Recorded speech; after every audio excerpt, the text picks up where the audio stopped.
The saloon fell silent the moment Elias Ward's fist hit the wall. For 3 months, the mail-order husband hadn't spoken more than a dozen words. Margaret Kane's neighbors called him the Mute, whispered he was simple, wondered why a desperate widow would settle for such a ghost of a man.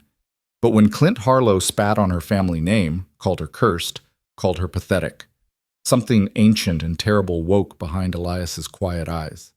Turns out silence isn't weakness. Sometimes it's just a dam waiting to break. Stay with me until the end of this story, and comment what city you're watching from so I can see how far this tale has traveled. The afternoon sun beat down merciless on Silver Bend's single dirt road, turning the Wyoming dust into a haze that hung in the air like smoke. Margaret Kane stood on the train platform with her hands clasped so tight her knuckles had gone white, watching the iron beast roll toward her with a screech of brakes that set her teeth on edge. September 1885, and she was about to meet the man she'd married through letters, a stranger she'd agreed to spend her life with because the alternative was losing everything. She was 32 years old. In a town like Silver Bend, that made her practically ancient for remarrying. Her first husband, Thomas, had been dead 2 years, thrown from a horse, and gone before the doctor could even arrive. The ranch he'd left her was 200 acres of stubborn Wyoming earth, and the bank didn't care how hard she worked it. Without a man's name on the deed, without a husband to legitimize her claim, she had 6 months before they'd take it all. So she'd done what desperate women did. She'd placed an advertisement in the matrimonial news. Widow, 32, seeking capable husband for working ranch. Must be sober, honest, and willing to build a life in Wyoming territory. Romance less important than reliability. She'd gotten 4 responses. 3 of them had been so poorly spelled she'd doubted the men could read their own writing, but the 4th letter had been different. Ma'am, it had said, I'm not much for words, but I know horses, cattle, and hard work. Lost my family in Kansas, looking for a new start, and a reason to stay in one place. If you'll have me, I'll do right by you and your land. Elias Ward. Something about that letter, its brevity, its honesty, had settled her decision. They'd exchanged 3 more letters, each of his shorter than the last, before she'd sent him the train fare. And now here she stood, seconds away from meeting the man who'd be sharing her name, her home, her bed. The train doors opened with a groan of metal. Passengers began to disembark. A family with crying children, a salesman with his sample case, an older woman in a purple hat. Margaret scanned each face, her heart hammering harder with each passing second. Then she saw him. Tall, well over 6 feet, with shoulders that looked like they'd been carved from the same granite as the mountains. He wore a battered gray coat that had seen better years, dark trousers tucked into worn boots. His hat was pulled low, shadowing his face until he reached the platform and finally looked up. Their eyes met. Margaret's breath caught. He wasn't handsome in any conventional sense. His face was too weathered, too marked by sun and hardship. A scar cut through his left eyebrow, pale against tanned skin. His jaw was dark with several days' stubble. But his eyes? Lord, his eyes were the color of winter storms, gray and deep, and holding something she couldn't quite name. Sorrow, maybe. Or secrets. He walked toward her with a measured stride, removed his hat, and nodded once. That was it. No words, no greeting. Margaret swallowed hard. Mr. Ward? Another nod. I'm Margaret Kane. I'm your... She faltered, heat rising in her cheeks. How exactly did you introduce yourself to the man you'd married by proxy 2 weeks ago? He seemed to understand her struggle. The corner of his mouth lifted in something that wasn't quite a smile, and he extended his hand. His handshake was firm, his palm calloused and warm. Up close, she could see the lines around his eyes, the silver threading through his dark hair. He was older than she'd expected, maybe 40, maybe more. Do you have bags? She asked. He turned and picked up a single worn canvas rucksack from the platform. Everything he owned in the world, apparently. Right. Well, the wagon's this way.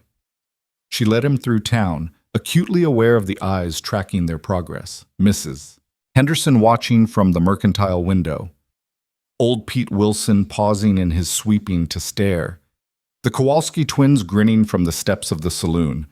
By nightfall, every soul in Silver Bend would know that Margaret Kane's mail-order husband had finally arrived. Let them look, she thought, lifting her chin. Let them whisper all they wanted. She'd kept her ranch for 2 years alone, and she'd keep it 40 more with this silent stranger beside her. The wagon ride out to the ranch took 30 minutes. Margaret filled the silence by talking about the ranch, about the cattle, about the fence line that needed mending and the well that was running dry. Elias sat beside her, his hands resting on his knees, and listened. That's what unnerved her most. He wasn't just quiet. He was listening, really listening, in a way most men never did. Every time she glanced at him, she found his attention fixed on her face, taking in every word. I should tell you, she said as the ranch house came into view, people in town can be unkind. They talk about me being widowed, about me advertising for a husband. They think I'm desperate. Elias looked at her then, really looked, and for the first time he spoke. His voice was low and rough, like it hadn't been used much. Are you? The question was so direct it shocked her into honesty. Yes. He nodded slowly. Good. Desperate means you won't quit easy. That was all he said for the rest of the journey. The ranch house was modest, 2 rooms, a kitchen that opened onto a small parlor, a bedroom separated by a curtain Margaret had sewn herself. She'd tried to make it presentable, scrubbed the floors until her back ached, put fresh wildflowers in a jar on the table. Now, seeing it through a stranger's eyes, she felt the weight of how small her life had become. It's not much, she said, setting her bonnet on the hook by the door. Elias walked through slowly, taking in the wood stove, the rough-hewn table, the window that looked out over the grazing land. He ran his hand along the door frame, checking the construction, she realized, testing its strength. It's solid, he said finally. Good bones. Coming from him, it sounded like high praise.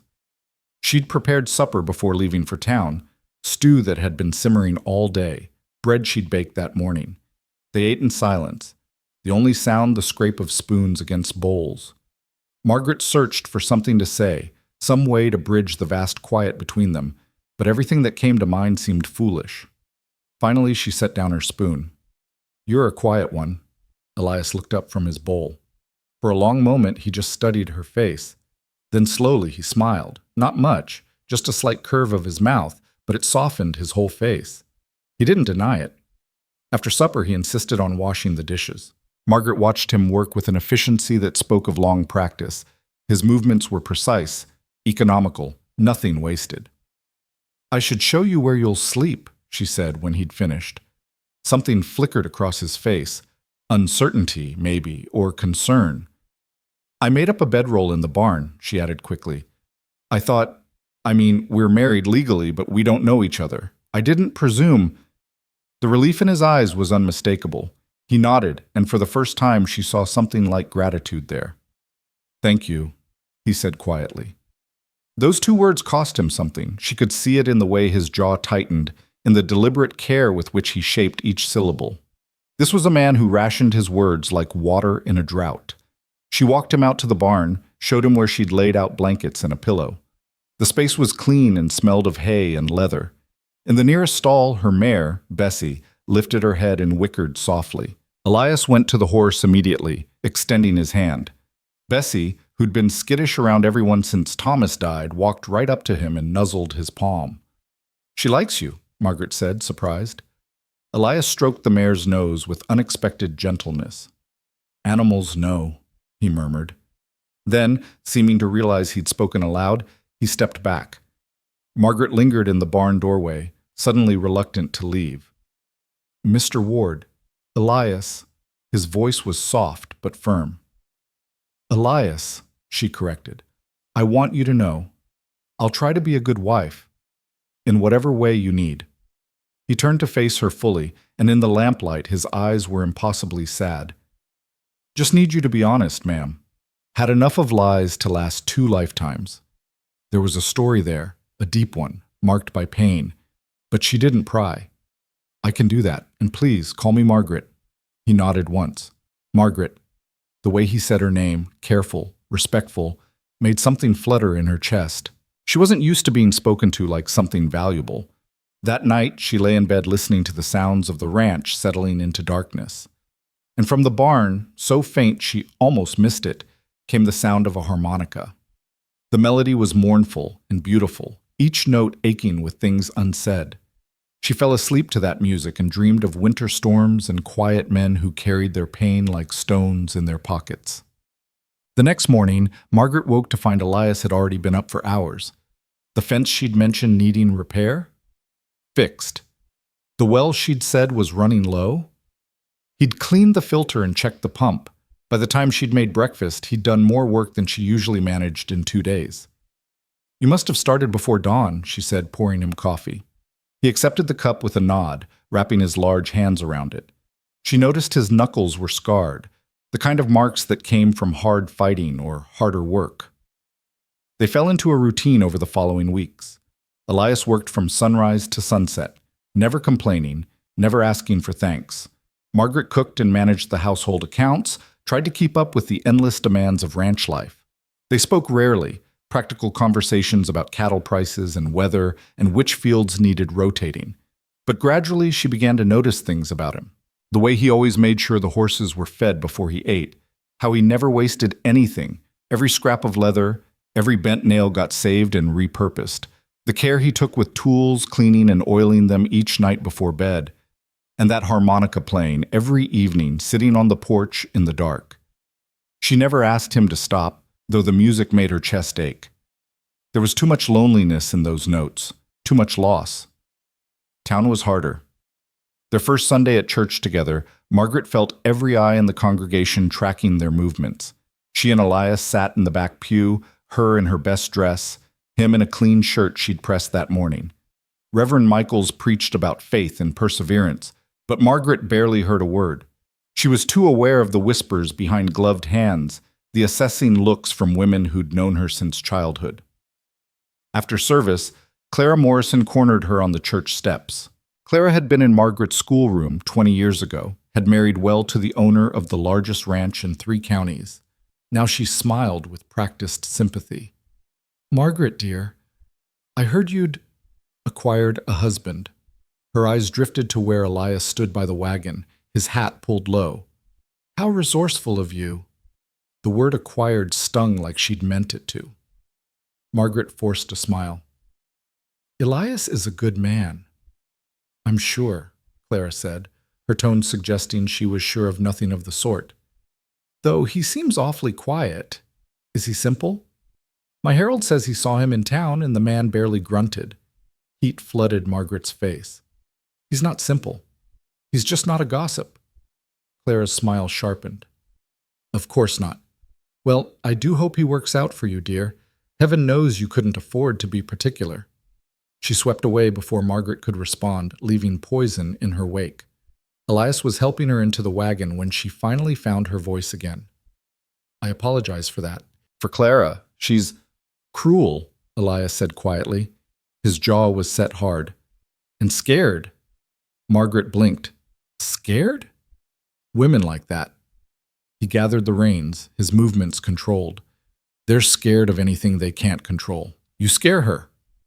It was the longest speech she'd heard from him, and the insight surprised her. She studied his profile as he guided the horses onto the road home. "You don't talk much," she said, "but you notice everything, don't you?" The corner of his mouth lifted. "Learned young that listening tells you more than talking." "Where did you learn that?" His smile faded. "Kansas. Before." Before what? But he'd shut down again, his face going carefully blank, and she knew better than to push. The whispers didn't stop. If anything, they grew worse. At the mercantile, she'd hear them pause when she walked in, then resume once she'd moved to the next aisle. That mail-order man of hers, quiet as a grave, probably can't read. What kind of woman has to order a husband like you'd order a plow? Margaret tried to ignore it. She'd lived with gossip before. When Thomas died, half the town had whispered she'd driven him to recklessness with her sharp tongue and managing ways. She could handle small minds and smaller hearts. But it bothered Elias. She could see it in the tightness around his eyes when they went to town, in the way his hands would curl into fists and then slowly relax. He never responded to the comments, not even when drunk ranch hands made loud remarks about mail-order goods being inferior quality. He'd just keep walking, his face impassive. Only his eyes betrayed him. They'd go cold and distant, like he was somewhere else entirely. One evening, about 6 weeks after his arrival, Margaret found him in the barn later than usual. He was sitting on a hay bale, his harmonica silent in his hands, staring at nothing. "Elias?" She approached carefully. "Supper's ready." He didn't move. "Do you regret it?" "Regret what?" "Sending for me." He looked up at her then, and the vulnerability in his face made her throat tight. "Marrying a man sight unseen, bringing someone into your life who makes folks talk worse about you than they already did." Margaret sat down beside him, their shoulders nearly touching. "People were already talking. At least now I have help with the ranch." "That all I am? Help?" The question hung between them. Margaret thought about the past 6 weeks, the way he'd fixed everything that was broken, the way he gentled the horses, the way he'd started leaving wildflowers on the kitchen table, even though he never mentioned it, the way her house felt less empty with him in it. "No," she said quietly. "You're not just help." He was silent for a long moment. Then, "I had a family once, in Kansas.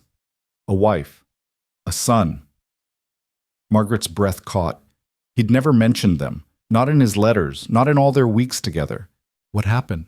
she asked gently. "Raiders. During the war, the little wars nobody talks about, over land and water and old grudges. They came at night." His voice was flat, drained of emotion. "I was working late in the fields. By the time I got back to the house..." He didn't finish. He didn't need to. "I'm so sorry," Margaret whispered. "I tracked them down. All of them." His hands tightened on the harmonica. "I was good at tracking, good at fighting, too good. By the time I was done..." He swallowed hard. "I swore I'd never raise my hand in anger again. Never let that rage control me." Now his silence made terrible sense. A man holding himself so carefully in check, afraid of what might spill out if he spoke too freely. "That's why you don't talk much," she said. "You're afraid of losing control." "Every word's a risk," he admitted. "Every conversation's a chance I'll slip, say something I shouldn't, let someone see." He stopped, shook his head. "Easier to stay quiet." Margaret reached over and gently took his hand. His fingers were rough and scarred, strong enough to hurt but holding hers with infinite care. "Elias, you're not the man you were then. I see how you are with the animals, with me. You're gentle." "Gentleness is just controlled violence," he said bitterly. "No." She squeezed his hand. "Gentleness is a choice, and you make that choice every single day." He looked at her then, really looked, like he was seeing her for the first time. Something in his face shifted, softened. "You're a good woman, Margaret Kane." "We're partners now," she said. "You don't have to carry everything alone anymore." That night, the harmonica music was different, still sad, but threaded through with something else, something that might have been hope. October came with cold winds and early frost. The cattle needed moving to lower pasture. The barn needed reinforcing before winter storms hit. Elias worked like a man possessed, as if staying busy could keep his demons at bay. Margaret worked beside him when she could, learning to see the ranch through his eyes, what needed doing now versus what could wait, how to read weather patterns in the behavior of animals. They were becoming a team. She'd start a sentence and he'd finish it. He'd look at a fence and she'd already have the tools he needed. Small synchronicities that grew larger with each passing day. But in town, the whispers continued. The widow and her mute. Heard he don't even sleep in the house. What kind of marriage is that? Margaret tried not to let it affect her, but she saw how Elias's shoulders would tighten when they walked past groups of men outside the saloon, how his jaw would clench when women fell silent at their approach. The breaking point came on a cold afternoon in late October. Margaret had gone to town alone to trade eggs for supplies. Elias was working on the north fence line and had insisted she take the easy trip. She'd just finished loading the wagon when she heard the commotion from the saloon. Loud laughter, rough voices raised in drunken confidence. "Cain, like the cursed one in the Bible." She froze, her hand on the wagon rail. "That widow thinks she's too good for honest men, has to send away for a husband like he's a piece of furniture. Mail order man. Bet he don't even..." Margaret forced herself to keep moving, to ignore them. She'd heard worse. She could handle this. But then she heard the scrape of boots on the wooden sidewalk behind her, and Clint Harlow's voice, thick with whiskey and malice.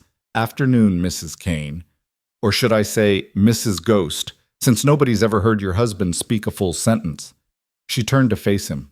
Clint was the youngest son of the Harlow ranch, spoiled and mean, with a face flushed red from drinking. Behind him, 3 of his friends grinned like wolves. "Leave me alone, Clint." "Oh, don't be like that. We're just curious about your new acquisition. What's it like being married to a man who probably can't even—" "That's enough." Margaret's voice was steel. "You're drunk. Go home." "I'm drunk?" Clint laughed, a harsh bark that made people stop and stare. "Lady, you're the one desperate enough to marry a man you ain't never met. What's that say about you, about your dead husband? Maybe Thomas wasn't much either, and that's why—" "Don't." Margaret's voice shook with fury. "Don't you dare talk about Thomas." "Why not? Everyone else does. How he left you high and dry with a failing ranch and debts up to your eyeballs. How you couldn't even keep him interested enough to—" A shadow fell across the street. Margaret looked up to see Elias standing at the edge of the crowd, his hat in his hands, dust on his clothes from the fence work. His face was blank, carefully controlled, but his eyes were winter storms turned deadly. He must have come back early, must have seen her wagon still in town and come looking.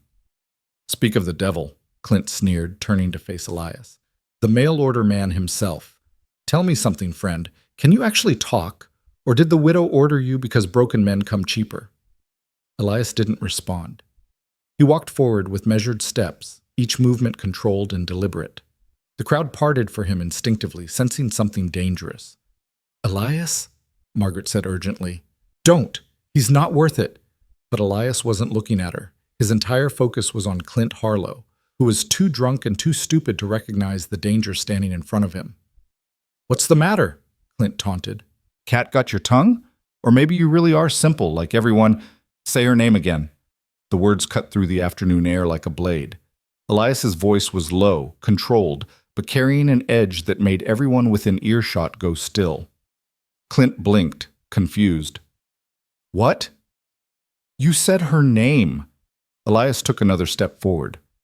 "Margaret Kane. My wife." "Say it again." The threat was unmistakable. Margaret's heart hammered against her ribs. This was what Elias had been afraid of, this rage, this darkness he'd kept locked away for so long. "Elias, please," she started. "Say it," Elias repeated, his voice dropping even lower. "Go ahead. Say her name one more time the way you just did, like she's something cheap, something shameful, like she's cursed." Clint's bravado faltered. He was starting to realize he'd miscalculated badly.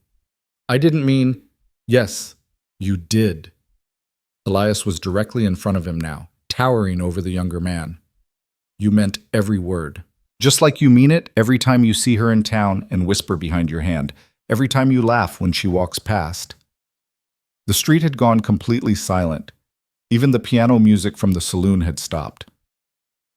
"She's worth 10 of you," Elias continued, his voice vibrating with suppressed fury. 20, 100. She's kept that ranch running through drought and debt and loss that would have broken most men. She's the strongest person in this whole damn town, and you—" He leaned in close. "You're nothing but a coward who gets brave when he's drunk, and there's a woman alone to torment." "Now listen here." Clint tried to bluster, but his voice cracked. "No, you listen." Elias's hand shot out and gripped the front of Clint's shirt, pulling him up onto his toes. "You want to talk about curses? I'm cursed. I'm the man who tracked down 5 raiders and killed every last one of them with my bare hands. I'm the man who swore he'd never hurt anyone again, who spent years learning to be gentle because I know exactly what I'm capable of." Margaret could see the tremor running through Elias's arms, the monumental effort it was taking him to maintain control. "But if you ever speak about my wife that way again, if you so much as look at her wrong, I will forget every promise I made to myself. Do you understand me?" Clint nodded frantically, his face gone white. "I can't hear you." Yes, I understand." Elias released him so suddenly Clint stumbled backward, nearly falling. For a long moment, Elias stood there, his chest heaving, his hands clenched into fists. Then slowly, deliberately, he forced his hands to relax, forced his breathing to steady. He turned to Margaret, the fury drained from his face, replaced by something that looked almost like shame. "I'm sorry," he said quietly. "I didn't mean to. I promised I wouldn't." Margaret walked up to him and took his hand, right there in front of everyone. "Let them see. Let them know. You didn't fight for pride," she said clearly, her voice carrying across the silent street. "You fought for respect. My respect. Our respect. There's nothing to apologize for." Elias's eyes searched her face, looking for disgust or fear, but all he found was fierce pride and something else, something that made his breath catch. "Let's go home," she said softly. They walked to the wagon together, her hand still in his, and the crowd parted silently. Margaret held her head high, but inside her heart was racing. Not from fear, from something else entirely. She just watched her quiet mail-order husband, the man everyone thought was simple, broken, less than, defend her with a passion she'd never seen from anyone. He'd almost lost control of the darkness he fought so hard to contain, and he'd done it because someone had insulted her name. As they drove out of town, Margaret glanced at Elias. His jaw was still tight, his hands gripping the reins too hard. "Talk to me," she said quietly. "I scared you." "No." "Margaret, you didn't scare me, Elias. You surprised me. There's a difference." She touched his arm. "That man needed to hear what you said. They all needed to hear it." "I almost hit him. Almost." He swallowed hard. "For a second there, I was back in Kansas, tracking those raiders, feeling that hunger for violence." "But you didn't. You stopped yourself." "Barely." "Barely is enough," she said firmly. "You want to know what I saw back there? I saw a man defending his wife.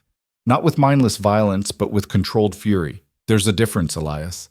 You proved you're not the man you were in Kansas. That man would have hit first and talked never." He was quiet for a long time, watching the road unspool ahead of them. Finally, so softly she almost missed it. "Thank you." "For what?" "For not being afraid of me. For—" He paused, struggling with words. "For making me feel like maybe I deserve a second chance."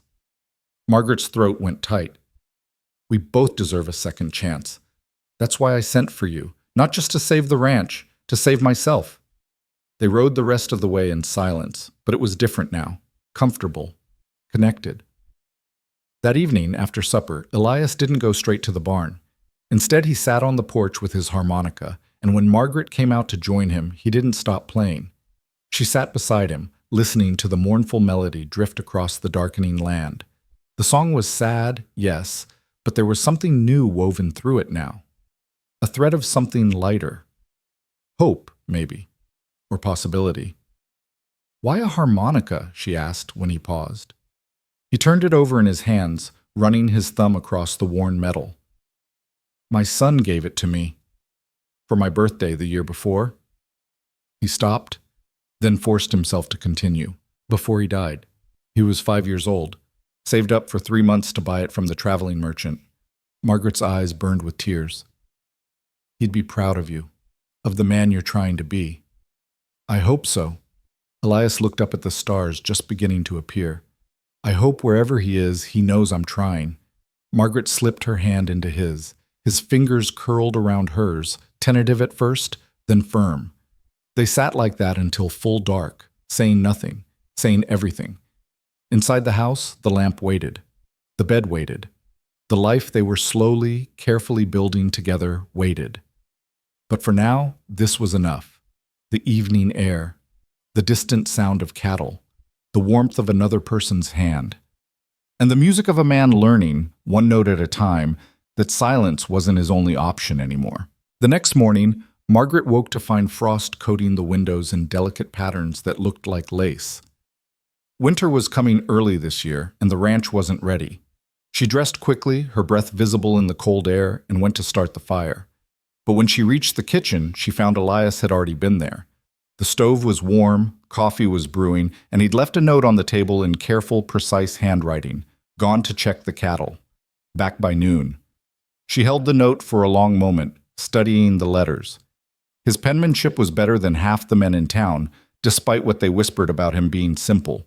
Each word was formed with deliberate care, the kind of care a man used when words mattered to him. Margaret poured herself coffee and sat at the table, watching the steam rise in the early morning light. Something had shifted between them yesterday, not just in how the town saw them, but in how they saw each other. Elias had shown her the depth of his feeling, the fierce protectiveness he'd been holding back, and she'd shown him that she could handle the truth of who he was, darkness and all. The question was, what came next? She was still pondering this when she heard horses approaching. Multiple horses, moving fast. Margaret went to the window and felt her stomach drop. 5 riders were coming up the road, and leading them was Samuel Harlow, Clint's father and owner of the biggest ranch in 3 counties. She opened the door before they could knock, stepping out onto the porch with her arms crossed. "Mr. Harlow." Samuel Harlow was a big man gone to fat, with a handlebar mustache and eyes that calculated the worth of everything they saw. Behind him, his 4 ranch hands sat their horses with the casual menace of men used to intimidating people. "Mrs. Kane." He touched his hat brim, but the gesture was mocking. "I believe your husband had some words with my boy yesterday." "Your boy had some words with me first," Margaret said coolly. "Drunk words. Disrespectful words." "That may be." Samuel shifted in his saddle. "But putting hands on him crosses a line. I'm here to make sure your mail order man understands there will be consequences if it happens again." "He's not here." "Then we'll wait." Margaret's heart hammered, but she kept her face neutral. "This is my property, Mr. Harlow. I don't recall inviting you to wait anywhere on it." Samuel's face darkened. "Now you listen here, Margaret. I've been patient with you. Patient when you struggled after Thomas died. Patient when you refused decent offers to sell this land. Patient when you made a spectacle of yourself advertising for a husband like some desperate... Careful!" The word came from the barn. Elias stepped out into the morning light, leading Bessie by her reins. He must have come back early, must have seen the riders, and come around through the back pasture. "You were about to say something disrespectful about my wife." Again. Samuel's eyes narrowed. "So you are here. Good. Saves me having to track you down." Elias tied Bessie to the post and walked forward with that same measured stride he'd used yesterday. Margaret noticed he'd positioned himself between her and the mounted men. "Say what you came to say, then leave. Direct. I like that." Samuel leaned forward in his saddle. "Here's what's going to happen. You're going to apologize to my son. You're going to do it publicly, in front of the church next Sunday. And you're going to make sure everyone knows that putting hands on a Harlow was a mistake you won't repeat." "No." The word hung in the cold air like a challenge. Samuel's face went red. "Excuse me?" "I'm not apologizing," Elias said calmly. "Your son insulted my wife, spoke about her dead husband with disrespect, called her cursed, said things about her character that were lies. I gave him a warning, not a beating. If anything, he got off light." "You threatened him." "I told him the truth." Elias's voice never rose, never wavered. "I told him what would happen if he disrespected Margaret again. That's not a threat. It's a promise." One of the ranch hands, a scarred man with a missing tooth, spat tobacco juice onto the ground. "Big words from a mail order man. You think you can take on all of us?" Elias looked at him with those winter storm eyes. "I think if you try anything on this property, you'll be trespassing. And in Wyoming territory, that gives Mrs. Kane the legal right to defend her land with lethal force. She's a good shot." He paused. "I'm better." Margaret's breath caught. She hadn't known he could shoot, but the way he said it, with absolute certainty, made her believe him. Made the ranch hands believe him too, judging by how they shifted uneasily in their saddles. Samuel wasn't backing down, though. "You think you can threaten my men? You think having a gun makes you dangerous?" "No, sir. I know having nothing left to lose makes me dangerous." Elias's voice dropped even lower. "I've already lost everything that mattered once. My family, my home, my peace of mind. This ranch, this life with Margaret. It's my second chance. My only chance. Which means I'll do whatever it takes to protect it. Do you understand what I'm saying?" The words were perfectly polite, perfectly calm, but the meaning underneath was clear as glass. "I have already killed for less than this." Samuel understood. Margaret could see it in how his face went from red to pale, how his hand tightened on his reins.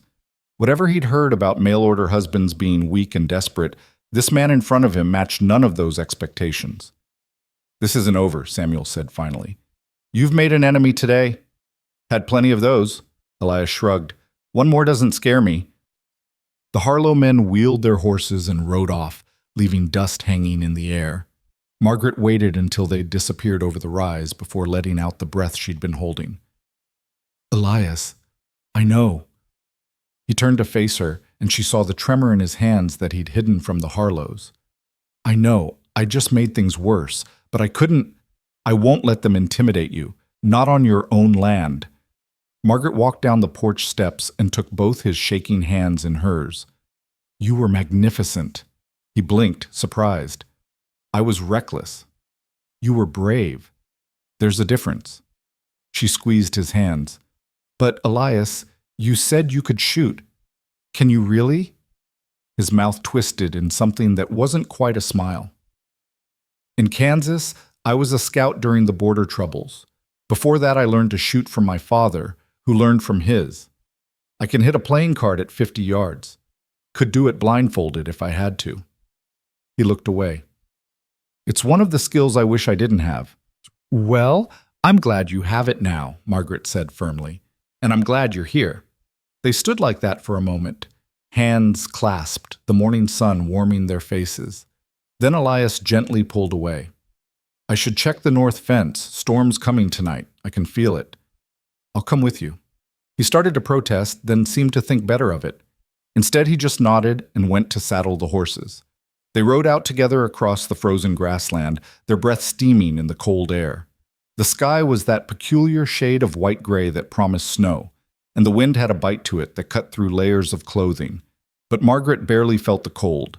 She was too aware of Elias riding beside her, the way he kept glancing over to make sure she was all right, the protective set of his shoulders. When they reached the fence line, they dismounted and walked along it together, checking for breaks or weak posts. Elias worked with his usual efficiency, but Margaret noticed he stayed close to her, always within arm's reach. "You're worried," she said finally. "Samuel Harlow's not a man who forgets a slight. He'll retaliate." "Let him try." Elias looked at her sharply. "Margaret, I mean it." She faced him squarely. "I'm tired of being scared, tired of bowing down to men like him just because they have more money or more land or more friends. You stood up for me yesterday and again today. The least I can do is stand beside you." Something fierce and proud flashed across his face. "You're something else. You know that?" "I'm a Cain," she said with a slight smile. "We're stubborn." "That you are." He reached out and gently brushed a strand of hair from her face, his touch feather light.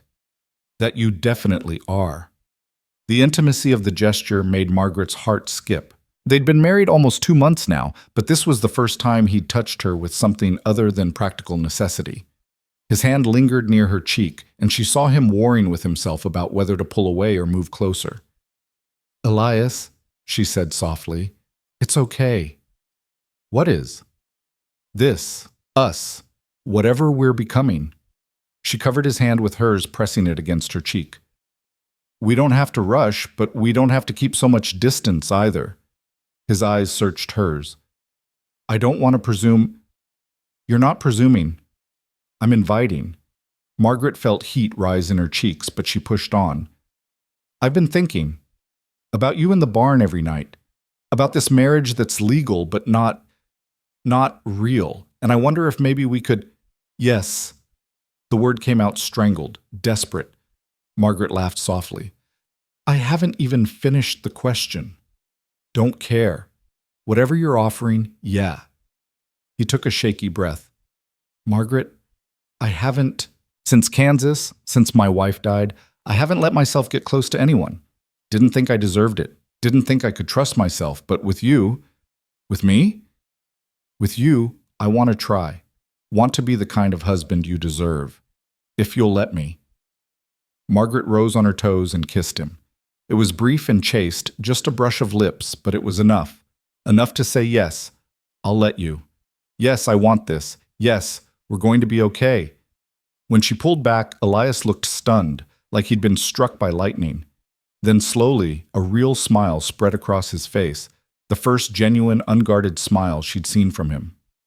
We should finish the fence, he said, his voice rough with emotion. We should, Margaret agreed, but neither of them moved.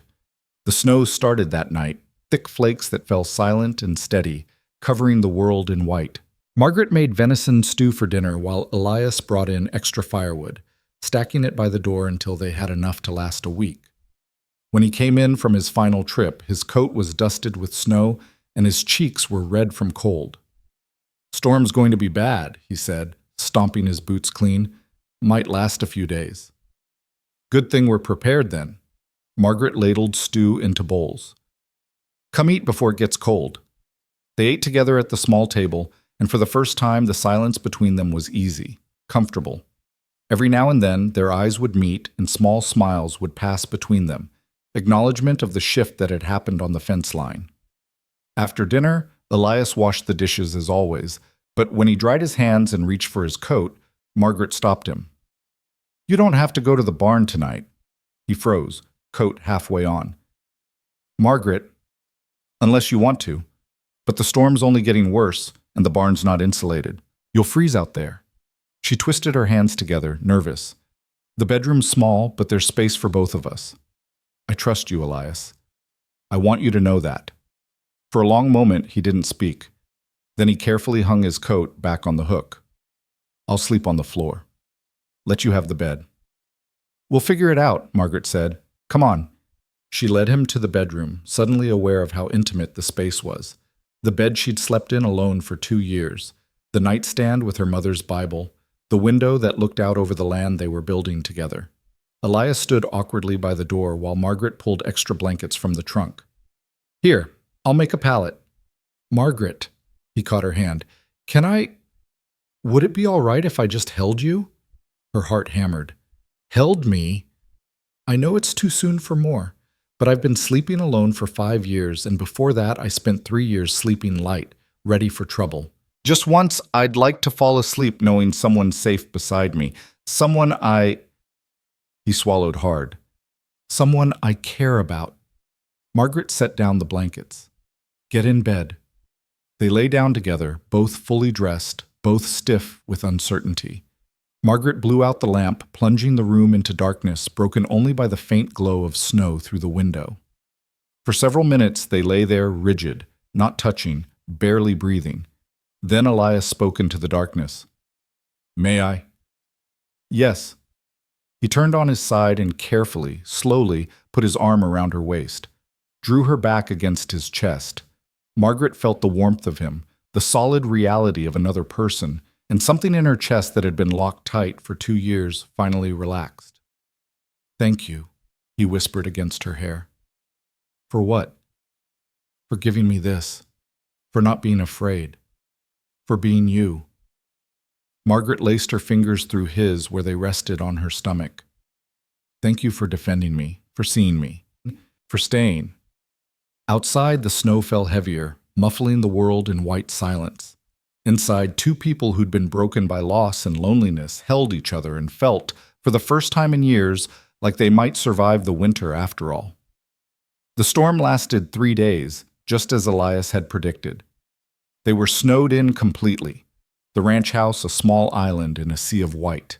But instead of feeling trapped, Margaret felt like they'd been given a gift, time to simply exist together without the pressure of the outside world.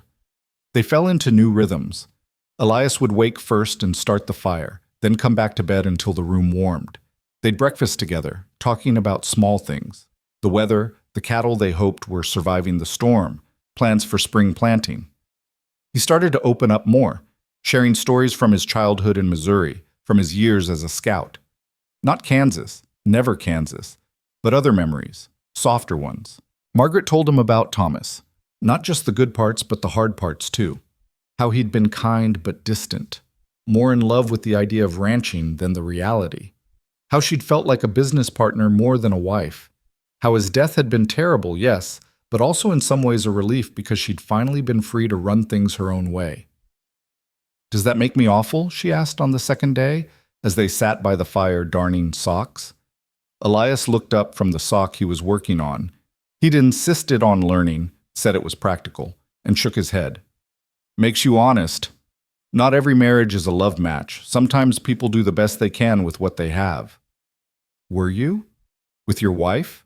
A love match?" He was quiet for a long time. "Sarah was good, kind, patient with me when I came back from scouting missions all twisted up inside. We had respect, friendship. Love came later, after our son was born. Different kind of love than the stories talk about, but real." He set down his mending. "What we're building, you and me, it feels different. Like maybe it could be more than just surviving together." "It already is more," Margaret said softly. That night they lay in bed and Elias told her about his son, about how James had loved horses, how he'd follow Elias around the farm asking 1,000 questions, how his laugh had sounded like bells, how he'd died quickly at least, shot in the first volley when the raiders came, spared the suffering his mother had endured. Margaret held him while he talked, feeling the tremor in his voice, the weight of grief he'd carried alone for so long. When he finally fell silent, she kissed his temple and said, "He was lucky to have you as a father, even for just 5 years." "I hope so," Elias whispered. "I really hope so." On the third day, the snow stopped and the sun came out, turning the world into a blinding landscape of white and diamonds. Elias ventured out to check on the animals and came back reporting that they'd lost only 2 chickens to the cold. A miracle, considering. "We'll need to go to town soon," Margaret said, reviewing their supplies. "We're low on flour and coffee." Elias's face darkened. "After what happened with the Harlows, we can't let them control where we go. Besides, we need supplies." She touched his arm. "We'll be fine. Together." They set out the next morning, the wagon crunching through snow-packed roads. The town looked like something from a Christmas card, all white roofs and icicles glinting in the sun, but the magical appearance couldn't hide the tension Margaret felt as they drove down Main Street. People stared, more than usual, and there was something different in their stares. Not just curiosity now, but wariness, fear even.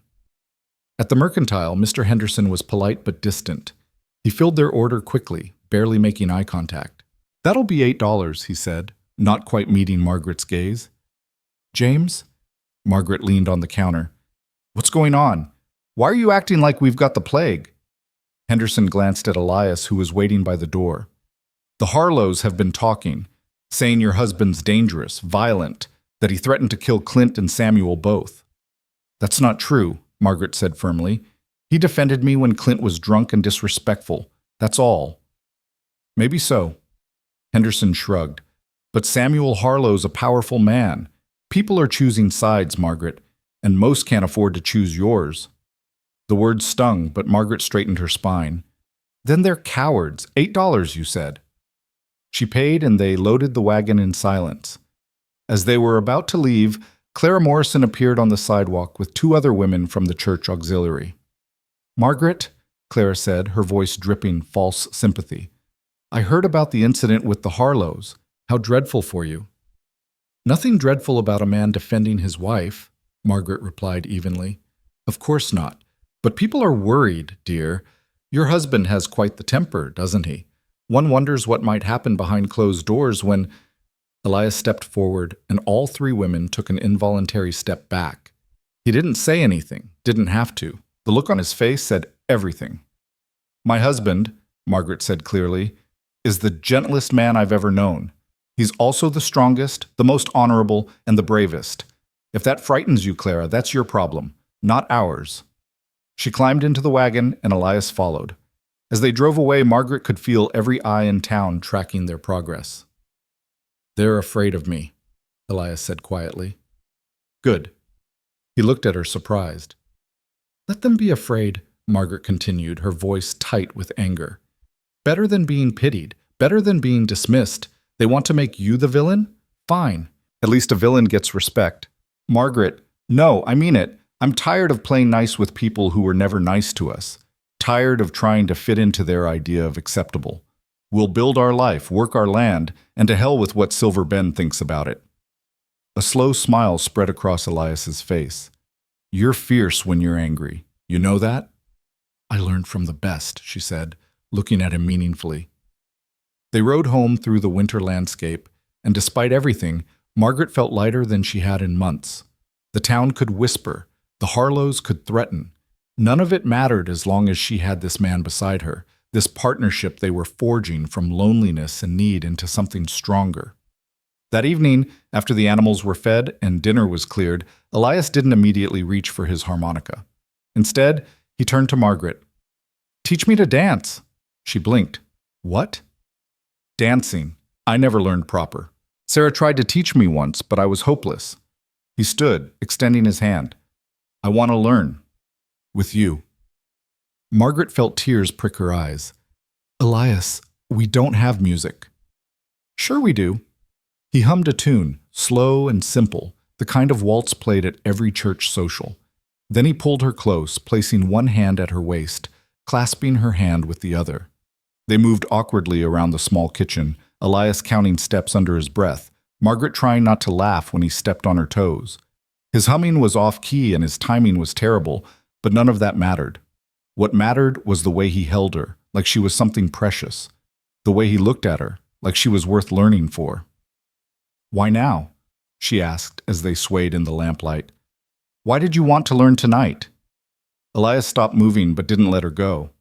Because today in town, watching how those people looked at you, how they judged you for choosing me, I realized something. You gave up a lot to marry me. Your reputation, your standing in the community, the chance to marry someone respectable who wouldn't make your life harder. Elias, let me finish. He cupped her face with one hand. You gave up a lot. But I want to give you things too. Not just protection or help with the ranch. I want to give you moments like this. Dancing in the kitchen, laughter, joy, things you've been missing for too long. Margaret's tears spilled over. You've already given me so much. You've made me feel seen, valued, strong enough to stand up to people like Clara Morrison and the Harlows. You were always that strong. I just reminded you. She kissed him then, properly this time. Not a brief brush of lips, but a real kiss, deep and searching. Elias made a sound low in his throat and pulled her closer, his hands spanning her back. When they finally broke apart, both were breathing hard. Margaret, he said, his voice rough. I know, me too. She took his hand and led him to the bedroom. Come to bed, Elias. Really come to bed. What happened next was tender and hesitant. And real. Two wounded people finding each other in the darkness, building something new from the ruins of what they'd lost. Afterward, they lay tangled together, Margaret's head on Elias's chest, listening to the strong, steady beat of his heart. I never thought I'd have this again, he murmured, his fingers tracing patterns on her shoulder. After Kansas, I thought that part of my life was over. Nothing's over, Margaret said. We're just beginning. He pressed a kiss to her hair and held her tighter, and outside the winter wind sang through the eaves like a promise of spring to come. The next weeks passed in a blur of work and growing intimacy. They'd crossed a threshold that night after the dance, and there was no going back. They were truly married now, not just in law but in every way that mattered. Partners in work and in bed, building a life that was uniquely theirs. But the shadow of the Harlows hung over them.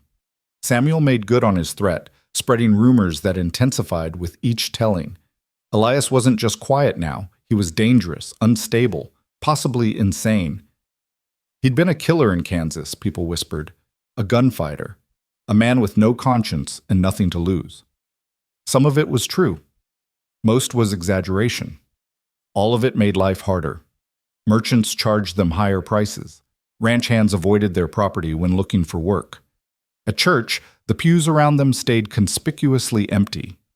Only Reverend Michaels treated them the same, greeting them warmly and including them in prayers. Margaret bore it all with her head high, but Elias could see the toll it took, the way her smile became forced, the tightness around her eyes. She was being punished for choosing him, and it ate at him like acid. Maybe I should leave, he said one night in bed. Margaret sat up so fast she nearly knocked heads with him. What? Leave. Go back east. File for annulment. The words tasted like ash. You'd be better off. Don't you dare! Margaret's voice shook with fury. Don't you dare make that decision for me. I chose you, Elias Ward. Chose you knowing full well what it would cost. And I'd choose you again every single time. But the town, to hell with the town. To hell with the Harlows and Clara Morrison and every small-minded gossip from here to Cheyenne. She grabbed his face between her hands. You are my husband. This is our life, and I'll be damned if I let anyone take it from us. Her vehemence startled him, then made him laugh, a real, genuine laugh that bubbled up from deep inside. Yes, ma'am. I mean it. I know you do. That's why I love you. The words hung in the air between them. Elias looked as shocked as Margaret felt. He hadn't meant to say it. She could see it in his face. But now that he had, he couldn't take it back. You love me? Margaret whispered. Yes. His voice was steady now, certain. I love you. Probably have for weeks now, but I wasn't sure I should say it. Why not? Because love's been dangerous for me. Everyone I've loved, I've lost. And the thought of loving you and losing you, his voice cracked. It terrifies me. Margaret kissed him softly. Love's always dangerous, but it's also the only thing worth the risk. And Elias, I love you too. They made love then with a new intensity, a new awareness that what they had was rare and precious and worth fighting for, worth standing against the whole town if necessary. And as winter slowly gave way to early spring, as the snow melted and the first green shoots appeared in the frozen ground, they prepared themselves for whatever came next, together, because that's what love meant, not the absence of fear or struggle or pain, but facing it all with someone by your side who'd rather fight beside you than live without you. Spring arrived with deceptive gentleness, bringing warmer winds and the smell of thawing earth. Margaret and Elias worked from dawn to dusk, preparing for the season ahead, mending fences the winter had damaged, checking cattle for signs of illness, planning which fields to plant. The work was endless and exhausting, but they did it together, and that made all the difference. On a Tuesday morning in late March, Margaret was hanging laundry when she saw dust rising on the road. A rider was coming fast, and as he got closer, she recognized young Tommy Chen, the Chinese boy who worked at the telegraph office. He couldn't have been more than 14, and he looked terrified. Mrs. Ward, he called out using her married name. Most people in town still called her Mrs. Kane, refusing to acknowledge the marriage. Mrs. Ward, I got a message for you. Margaret wiped her hands on her apron and walked to meet him. What is it, Tommy? The boy glanced nervously toward the barn where Elias was working. It's from the Territorial Marshal's office in Cheyenne. They sent it to Mr. Henderson at the Mercantile, but he said I should bring it directly to you, said you'd want to know right away. He handed her the folded telegram with shaking hands. Margaret's stomach knotted as she read the formal words. Inquiry regarding Elias Ward, stop reports of wanted man in Silver Bend, stop, Marshal, arriving April 2nd to investigate, stop. The paper trembled in her fingers. April 2nd was 5 days away. Who sent the inquiry? She asked quietly. Tommy shifted his weight. Don't know for certain, ma'am, but I heard Mr. Harlow talking to the telegraph operator yesterday about sending a message to Cheyenne, about a dangerous man who might be a fugitive. Of course. Samuel Harlow couldn't intimidate them into leaving, so now he was trying to have Elias arrested. Margaret looked up at the boy. Does anyone else know about this? Mr. Henderson does, and probably the Harlows by now. Tommy's young face was earnest. Mrs. Ward, I don't believe the things people say about Mr. Ward. He's always been kind when I've seen him. My ma says a man who treats horses gentle has a good heart. Margaret felt tears prick her eyes. Thank your mother for me, and Tommy, thank you for bringing this straight to us. The boy nodded and rode off quickly, kicking up dust.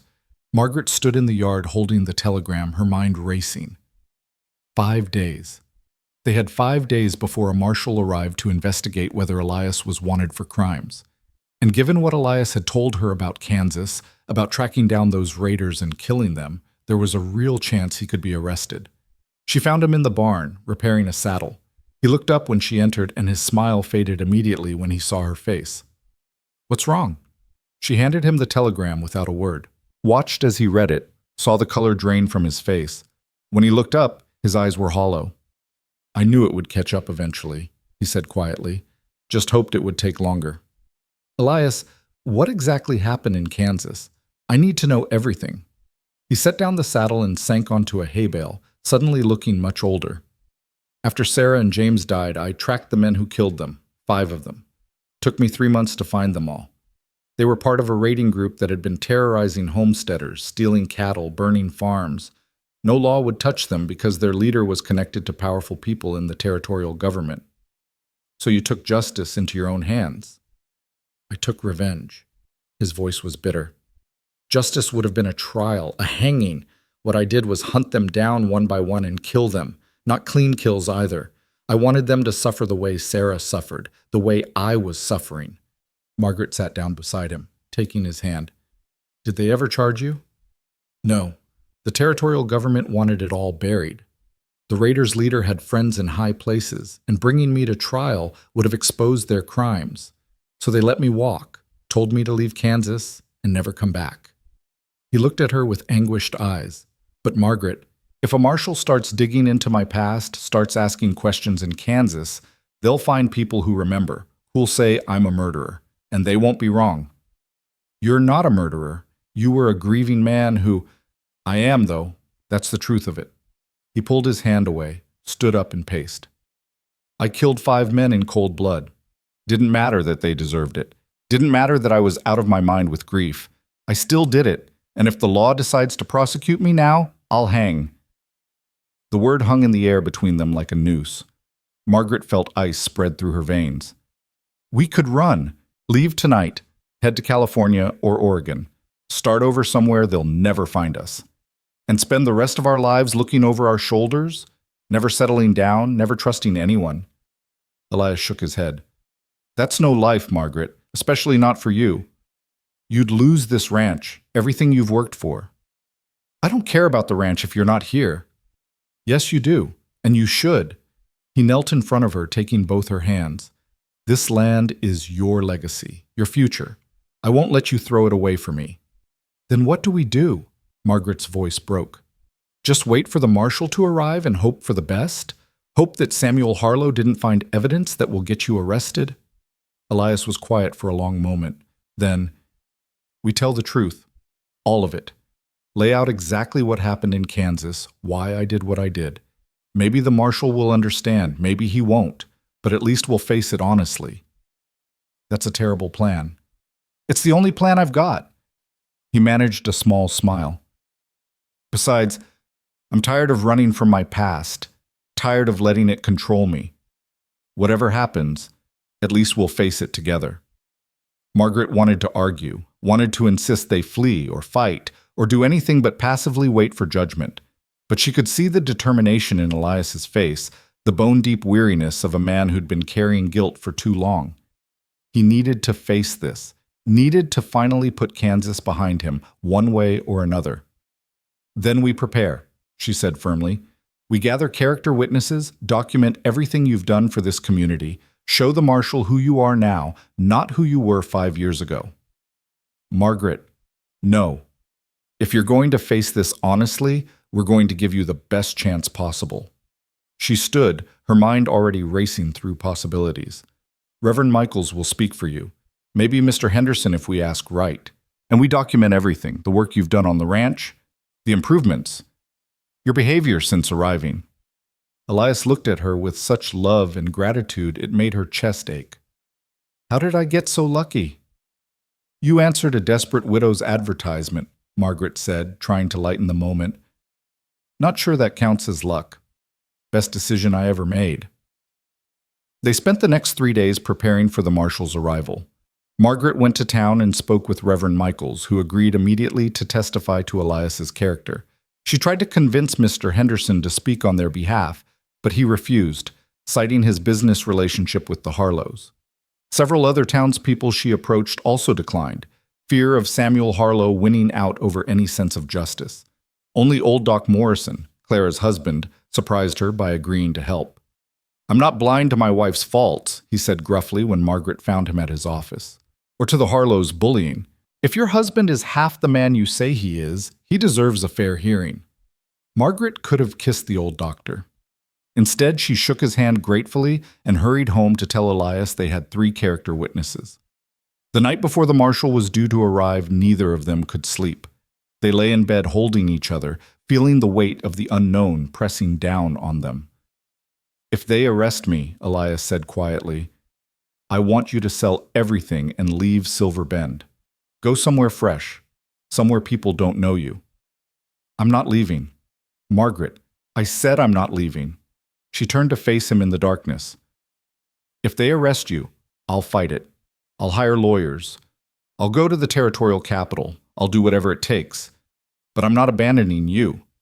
Even if I'm convicted, even if they hang me. The words made her flinch, but she didn't look away. Even then, you stood up for me when no one else would. You gave me back my strength, my pride. I'm not letting you face this alone. Elias pulled her close, burying his face in her hair. She felt his shoulders shake and realized he was crying, silent tears that spoke of years of held-back emotion finally breaking free. I don't deserve you, he whispered. You deserve everything good in this world, Margaret said fiercely, and I'm going to make sure you get a chance at it. They made love that night with desperate intensity, clinging to each other like drowning people, trying to memorize every touch, every sensation, in case it was their last time. Afterward, they lay tangled together until dawn light began creeping through the window. Time to face it, Elias said, his voice steady despite the fear Margaret knew he must be feeling. They dressed carefully. Elias in his best shirt and trousers, Margaret in her Sunday dress. They ate a quiet breakfast neither of them tasted, then sat on the porch to wait. Marshal Pike arrived at 10 o'clock, riding a big bay horse with a younger deputy trailing behind him. He was a weathered man in his 50s with iron gray hair and sharp eyes that missed nothing. He dismounted and approached the porch with the measured steps of a man who'd walked into danger before and knew how to handle it. Mr. and Mrs. Ward? That's right. Elias stood, offering his hand. I'm Elias Ward. This is my wife, Margaret. Pike shook hands with both of them, his grip firm and assessing. I'm Marshal Richard Pike out of Cheyenne.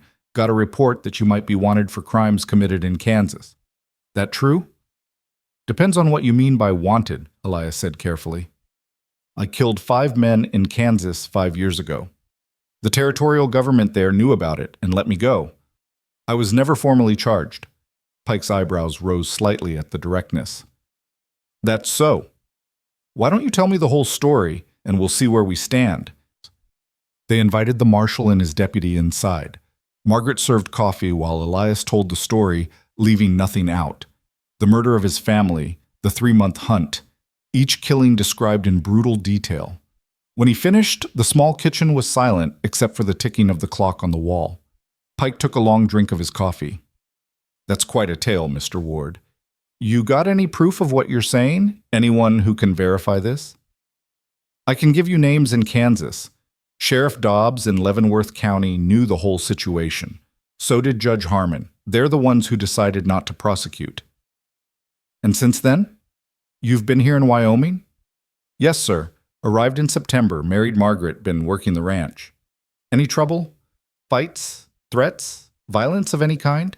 Margaret spoke up before Elias could. There was an incident with a local rancher's son who was drunk and disrespectful. Elias defended my honor but didn't strike anyone. Just words. Pike turned his sharp gaze on her. That all it was? The rancher's son was insulting my late husband and calling me cursed. My husband defended me. That's what good men do. The marshal's mouth twitched slightly, like he might be fighting a smile. That's so. And this local rancher, he wouldn't happen to be the one who filed the complaint about your husband, would he? Samuel Harlow, Margaret confirmed. He's been trying to force us off our land since Elias arrived. Interesting. Pike pulled out a small notebook and made a note. I'll need to talk to some folks in town. Get their perspective on your character, Mr. Ward. You got anyone who'll speak for you? Reverend Michaels from the church, Elias said. Doc Morrison. Maybe a few others. Right then. Deputy Hayes and I will ride into town, ask around. Mr. Ward, I'm going to have to ask you to stay put until I finish my investigation. Don't leave the ranch. I understand. Pike stood, settling his hat back on his head. Mrs. Ward, might I have a word with you outside? Margaret followed him onto the porch, her heart hammering. The deputy stayed inside with Elias, casual but clearly standing guard. Mrs. Ward, Pike said quietly, I need you to be honest with me. Do you feel safe with your husband? Has he ever threatened you, hurt you, shown the kind of violence he described from Kansas? Never. Margaret met his eyes squarely. Marshal, my husband is the gentlest man I've ever known. He's kind to animals, respectful to me, works hard without complaint. Whatever he did in Kansas, he did it out of grief and pain. He's not that man anymore. People don't change that much. Yes, they do, especially when they're given a reason to. Margaret's voice was firm. Elias has a reason now. He has me, this ranch, a chance at a real life. He wouldn't throw that away. Pike studied her face for a long moment. You love him. And it wasn't a question, but Margaret answered anyway. With all my heart. Even knowing what he's capable of? Especially knowing, because I also know he chooses every day not to be that person. That's real strength, Marshal. Not the absence of violence, but the choice not to use it. Pike nodded slowly. I'll be in touch, Mrs. Ward. Keep your husband here until I sort this out. They rode away, leaving Margaret and Elias alone with the crushing weight of uncertainty. Elias sank into a chair, his face gray. He's going to arrest me, he said flatly. I saw it in his eyes. You don't know that. Margaret, I confessed to 5 murders. What else can he do? Wait for the investigation. Hear from the character witnesses. Get the full story. Margaret knelt in front of him. Don't give up yet. We haven't lost. But the fear in Elias's eyes said he believed they already had. The marshal spent 2 days in Silver Bend interviewing people. Margaret heard reports from Tommy Chen, who seemed to have appointed himself their spy. Pike talked to Reverend Michaels for over an hour. Spent time with Doc Morrison. Even interviewed some of the ranch hands who'd seen Elias around town. But he also talked to Samuel Harlow, to Clint, to Clara Morrison and the other gossips who'd been spreading rumors for months. On the 3rd day, Pike returned to the ranch with Deputy Hayes and 2 other men Margaret didn't recognize. Her blood turned to ice when she saw the handcuffs on Pike's belt. Mr. Ward, Pike said formally, I need you to come with me to Cheyenne.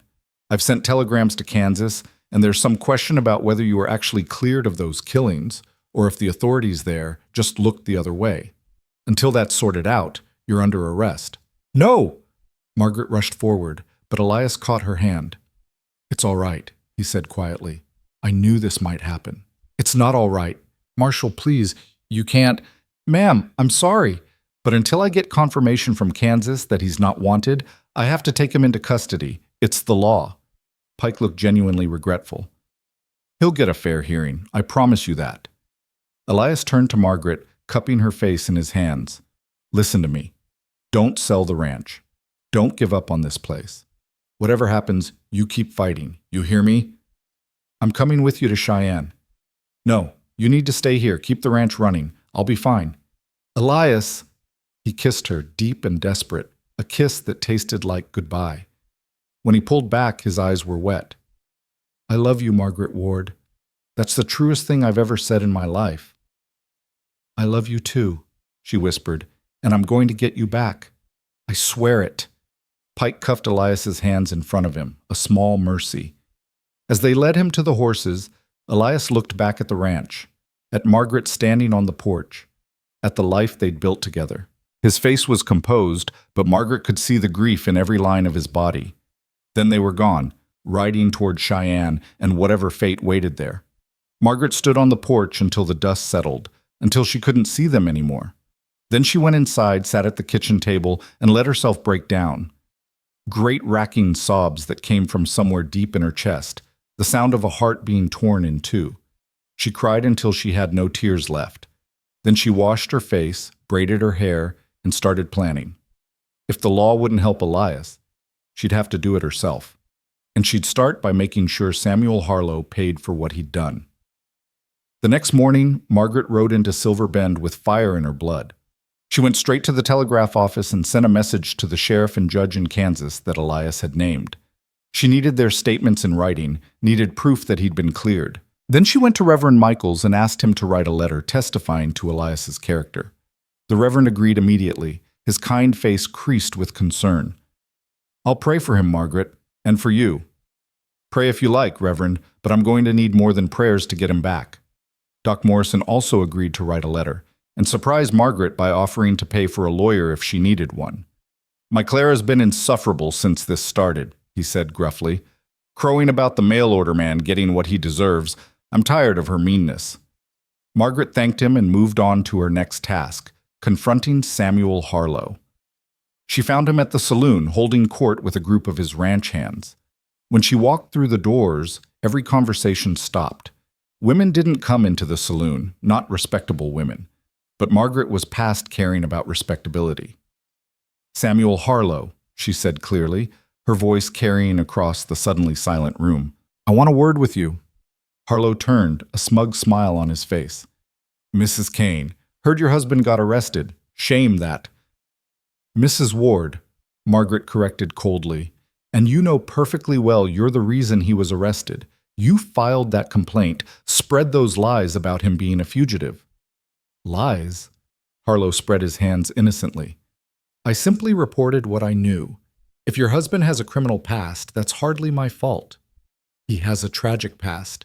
There's a difference, and you've been trying to destroy him since the day he arrived because you can't stand that I chose him over your attempts to force me off my land."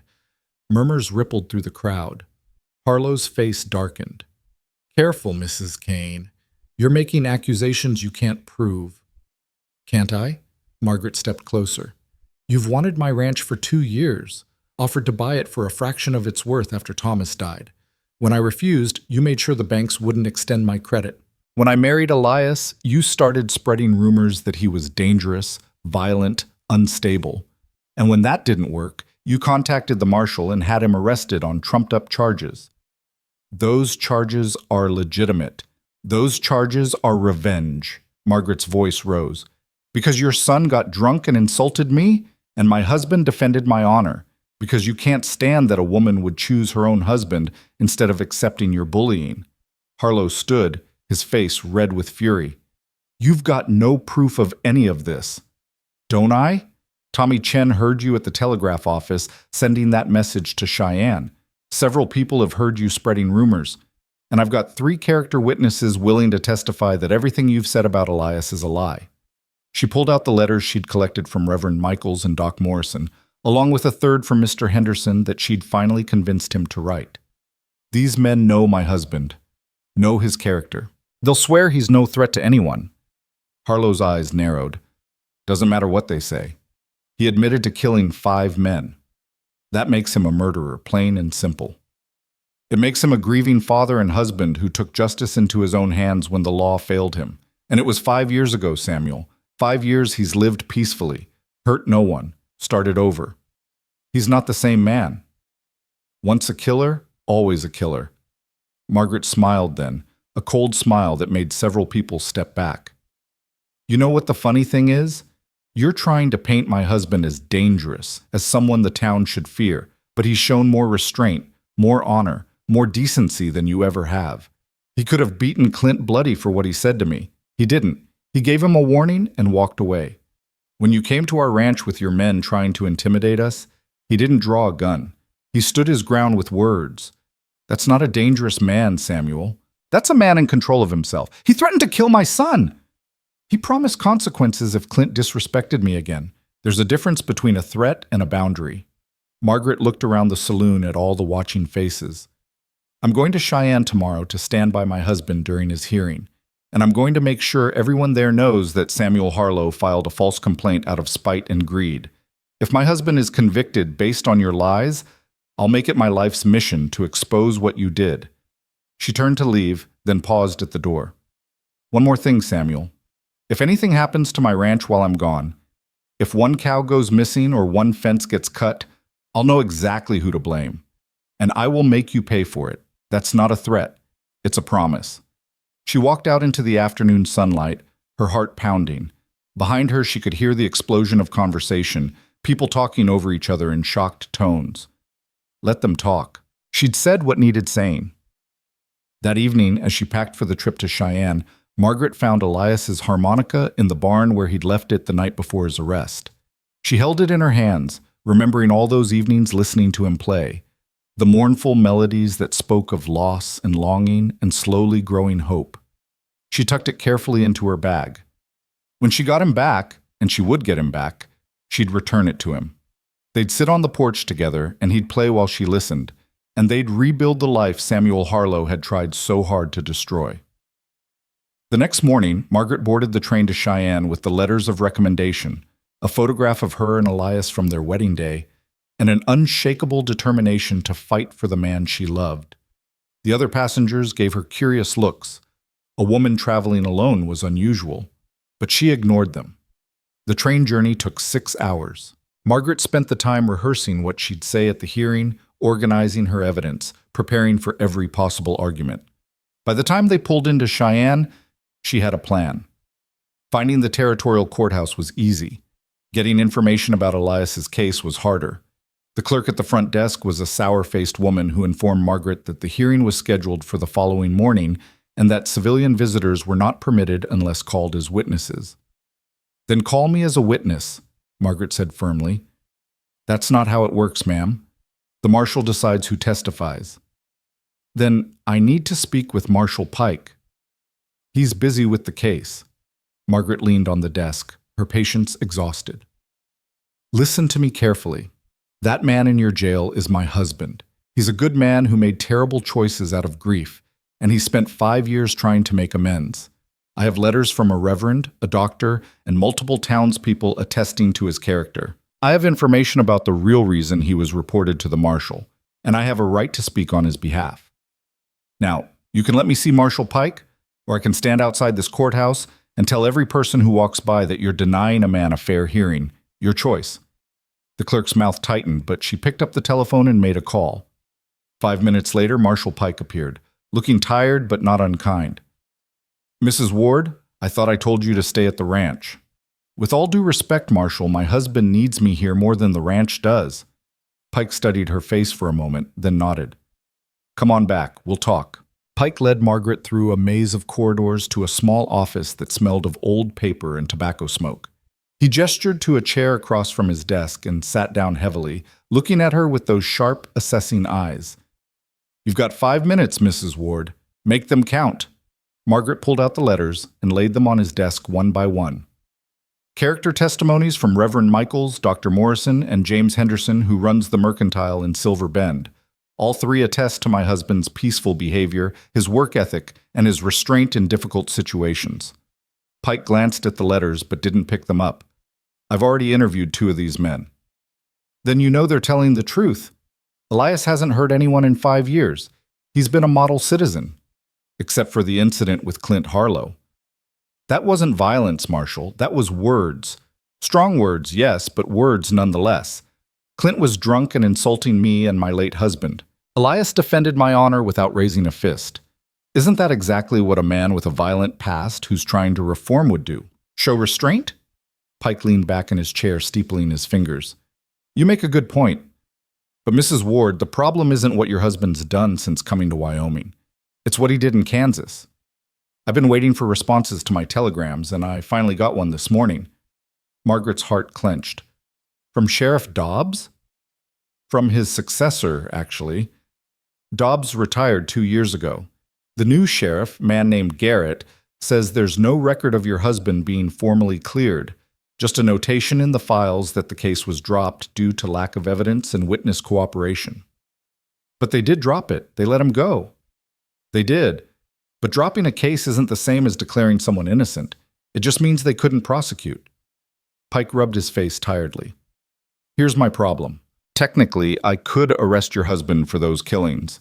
They're within the statute of limitations for murder, but practically speaking, Kansas doesn't seem interested in pursuing it. They'd have to extradite him, build a case 5 years old, and from what I can tell, nobody there wants to open that can of worms." Hope flared in Margaret's chest. "So you're going to release him?" "I didn't say that. Pike pulled out a document from his desk drawer. This came in on the second telegram. From Judge Harmon, the man your husband mentioned. He sent a deposition explaining the whole situation, the raiders, the political corruption that protected them, everything. He says, and I quote, Elias Ward committed homicide in pursuit of justice when the legal system failed him. While his methods were unlawful, his motivation was understandable given the circumstances. He was allowed to leave Kansas with the understanding he would never return and would live peaceably. He has kept that agreement. Margaret's hands trembled as she absorbed this. That sounds like he's saying Elias shouldn't be prosecuted. It does. But here's where it gets complicated. I've also got Samuel Harlow breathing down my neck, insisting your husband is dangerous and needs to be locked up. He's got friends in the territorial government, and he's making noise about me being soft on crime if I don't prosecute. Samuel Harlow is the reason you arrested Elias in the first place, Margaret said, her voice tight with anger. He filed that complaint because my husband stood up to him. This whole thing is revenge, Marshal. Surely you can see that. Pike was quiet for a long moment. Then he leaned forward. Off the record, Mrs. Ward, yes, I can see it. On the record, I have to follow the law and political reality, which is why tomorrow's hearing is so important. The territorial judge will review all the evidence and make a determination about whether to charge your husband or release him. Can I testify? You're his wife. Your testimony would be considered biased. Then let me sit in the courtroom. Let the judge see that Elias has someone who loves him, who believes in him. Let him see I'm not afraid. Pike studied her face, and something in his expression softened. You really love him, don't you? This isn't just about protecting your investment in the ranch. I love him more than I thought I could love anyone, Margaret said simply. He's the best man I've ever known. Flawed, yes. Haunted by his past, absolutely. But good. Truly, deeply good. And if the law punishes him for trying to survive the worst thing that can happen to a person, if it destroys the new life he's built, then the law is wrong. The law often is, Pike said quietly. But it's all we've got to keep society from tearing itself apart. He stood, signaling the conversation was over. The hearing's at 9 tomorrow morning. You can sit in the gallery, but you can't speak unless called. Understood? Yes. Thank you, Marshal. Don't thank me yet. This could still go badly. He walked her to the door, then paused. Mrs. Ward? For what it's worth, I hope you're right about him. Margaret left the courthouse and found a boarding house that would take a woman alone. The room was small and musty, but it didn't matter. She couldn't have slept anyway. She lay awake all night staring at the ceiling, praying to a God she wasn't sure listened, bargaining with fate, doing anything to feel like she had some control over what would happen in the morning. At dawn, she rose and dressed in her best clothes, pinning her hair up carefully. If she was going to fight for Elias, she'd do it looking like the respectable woman she was, not some desperate widow people could dismiss. The courthouse opened at 8. Margaret was there at 7:30, waiting on the steps. Other people began to arrive as the hour approached, lawyers with their cases, plaintiffs and defendants, curious townspeople drawn by the promise of drama. At 8:45, a wagon pulled up and Marshal Pike climbed out, followed by Elias in handcuffs. Margaret's breath caught. He looked thinner than when she'd last seen him, his face drawn and tired. But when he saw her on the courthouse steps, his entire expression transformed. Love and relief and desperate hope all flashed across his features. Margaret, he said as Pike led him past, you shouldn't be here. There's nowhere else I'd be. They didn't have time for more. Pike was already guiding Elias inside, up the stairs to the second-floor courtroom. Margaret followed, her heart hammering so hard she thought it might break her ribs. The courtroom was smaller than she'd expected, with wooden benches for spectators and a raised platform where the judge would sit. Margaret took a seat in the front row of the gallery, directly behind where Elias would stand. He was positioned at a defendant's table with a court-appointed lawyer, a young man who looked barely old enough to shave and kept shuffling papers nervously. At precisely 9 o'clock, the bailiff called out, "All rise for the Honorable Judge Thaddeus Crawford." The judge who entered was a stern-looking man in his 60s with white hair and a face that suggested he'd heard every excuse and believed none of them. He took his seat, adjusted his spectacles, and looked down at the papers before him. "This is a preliminary hearing for Elias Ward, charged with being a fugitive from justice in the territory of Kansas. Marshal Pike, present your case. Pike stood and laid out the facts in a clear, methodical voice. The killings in Kansas, Elias's admission, the lack of formal charges at the time, the recent complaint filed by Samuel Harlow, the responses from Kansas authorities. When he finished, Judge Crawford turned his attention to Elias. Mr. Ward, you've heard the marshal's statement. How do you plead? Elias stood, his cuffed hands clasped in front of him. Your Honor, I don't deny anything Marshal Pike said. I killed 5 men in Kansas. They'd murdered my wife and son, and I tracked them down and killed them. It was wrong. I know that. But I did it. The courtroom murmured. Judge Crawford banged his gavel once. This court appreciates honesty, Mr. Ward, but you're not helping your case. Do you have anything to say in your defense? Just this, Your Honor. I was a different man 5 years ago. Broken, consumed by grief and rage.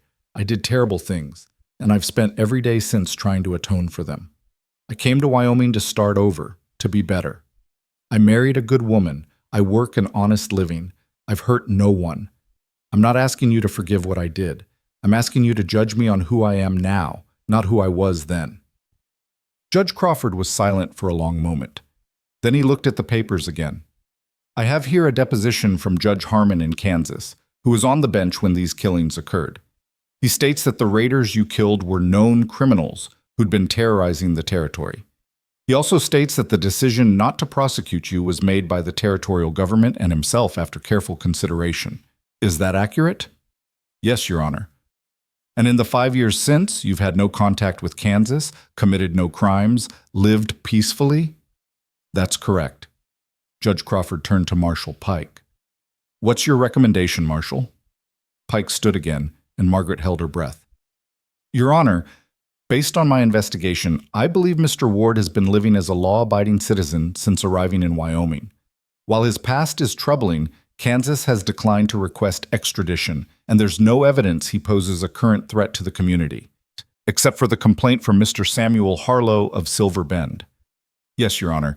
However, in my interviews, I found that Mr. Harlow has a financial interest in Mr. Ward's property and has been openly hostile toward him since his arrival.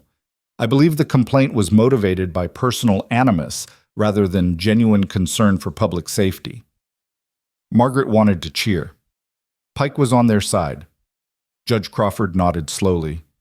I see. Is Mr. Harlow present in this courtroom? There was a stir in the back of the gallery, and Margaret turned to see Samuel Harlow stand up. She hadn't even noticed him come in. He was dressed in his finest suit, his face set in righteous indignation. I am, Your Honor. Mr. Harlow, you filed the initial complaint against Mr. Ward. What exactly did you witness that led you to believe he was a fugitive? Your Honor, it wasn't what I witnessed, it was what I heard. The man admitted to my son and several others that he'd killed people in Kansas, said he was dangerous, that he'd hunted men down.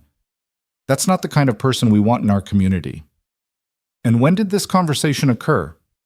Harlow hesitated. I didn't hear it directly, Your Honor. My son told me about it. I see. Is your son present? No, Your Honor. He's back in Silver Bend running the ranch. Judge Crawford's expression suggested he found this convenient. So you're asking this court to rule based on hearsay from your son, who is not here to testify under oath. Your Honor, I'm trying to protect my community from a known killer. A man who killed 5 years ago in another territory and has since lived peacefully by all accounts, Crawford interrupted. Mr. Harlow, I've been a judge for 32 years. I've learned to recognize when someone is using the law as a weapon in a personal dispute. Is there anything else you'd like to add to your complaint? Any actual evidence of Mr. Ward being a danger? Harlow's face went red. He threatened my son! Grabbed him, threw him against a wall. That's not true! Margaret was on her feet before she could stop herself. Your Honor, I was there. My husband used words, not violence. He gave Clint Harlow a warning after Clint insulted me and my late husband while drunk. He didn't touch him beyond gripping his shirt. The judge looked at her sharply. And you are? Margaret Ward, Your Honor, Elias's wife. Mrs. Ward, you're out of order. Sit down. Margaret sat, but not before she saw the flicker of something in Crawford's eyes. Interest, maybe, or consideration. The judge turned back to Harlow. Mr. Harlow, unless you have actual evidence beyond hearsay and disputed accounts of a verbal altercation, I'm inclined to dismiss your complaint. Your Honor, you can't just, I can and I will. Marshal Pike's investigation found no current criminal activity. Kansas authorities have declined to pursue the matter. And frankly, your complaint smells more like a land dispute than a legitimate concern for public safety. Crawford looked down at Elias again. Mr. Ward, I'm not going to charge you with being a fugitive because you're not one. Kansas made its decision 5 years ago, and I'm not going to second-guess it now. Margaret felt tears spring to her eyes. Relief flooded through her so powerfully she felt lightheaded. But Crawford wasn't finished. However, Mr. Ward, I want to be clear about something. You've admitted to killing 5 men. Self-help justice is not how we do things in civilized society. If you'd committed those acts in Wyoming territory, you'd be facing murder charges regardless of your motivation. The only reason you're walking out of here today is that Kansas doesn't want you back, and Wyoming has no jurisdiction over crimes committed there. I understand, Your Honor. I hope you do, because if you ever raise your hand in violence again, for any reason, you'll find yourself right back in front of a judge. And next time you won't get off so easily. Crawford banged his gavel. Case dismissed. Marshal, release Mr. Ward. The courtroom erupted in noise. Margaret was crying openly now, not caring who saw. Pike removed Elias's handcuffs, and the moment he was free, Elias turned and reached for Margaret. She was already moving, climbing over the railing that separated the gallery from the floor, launching herself into his arms. He caught her and held her so tightly she could barely breathe, his face buried in her hair. She felt him shaking, felt the tremors of relief and emotion running through his whole body. It's over, she whispered.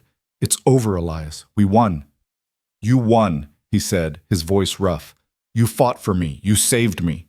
We saved each other. Behind them, Samuel Harlow stormed out of the courtroom, his face purple with rage. Margaret didn't care. Let him be angry.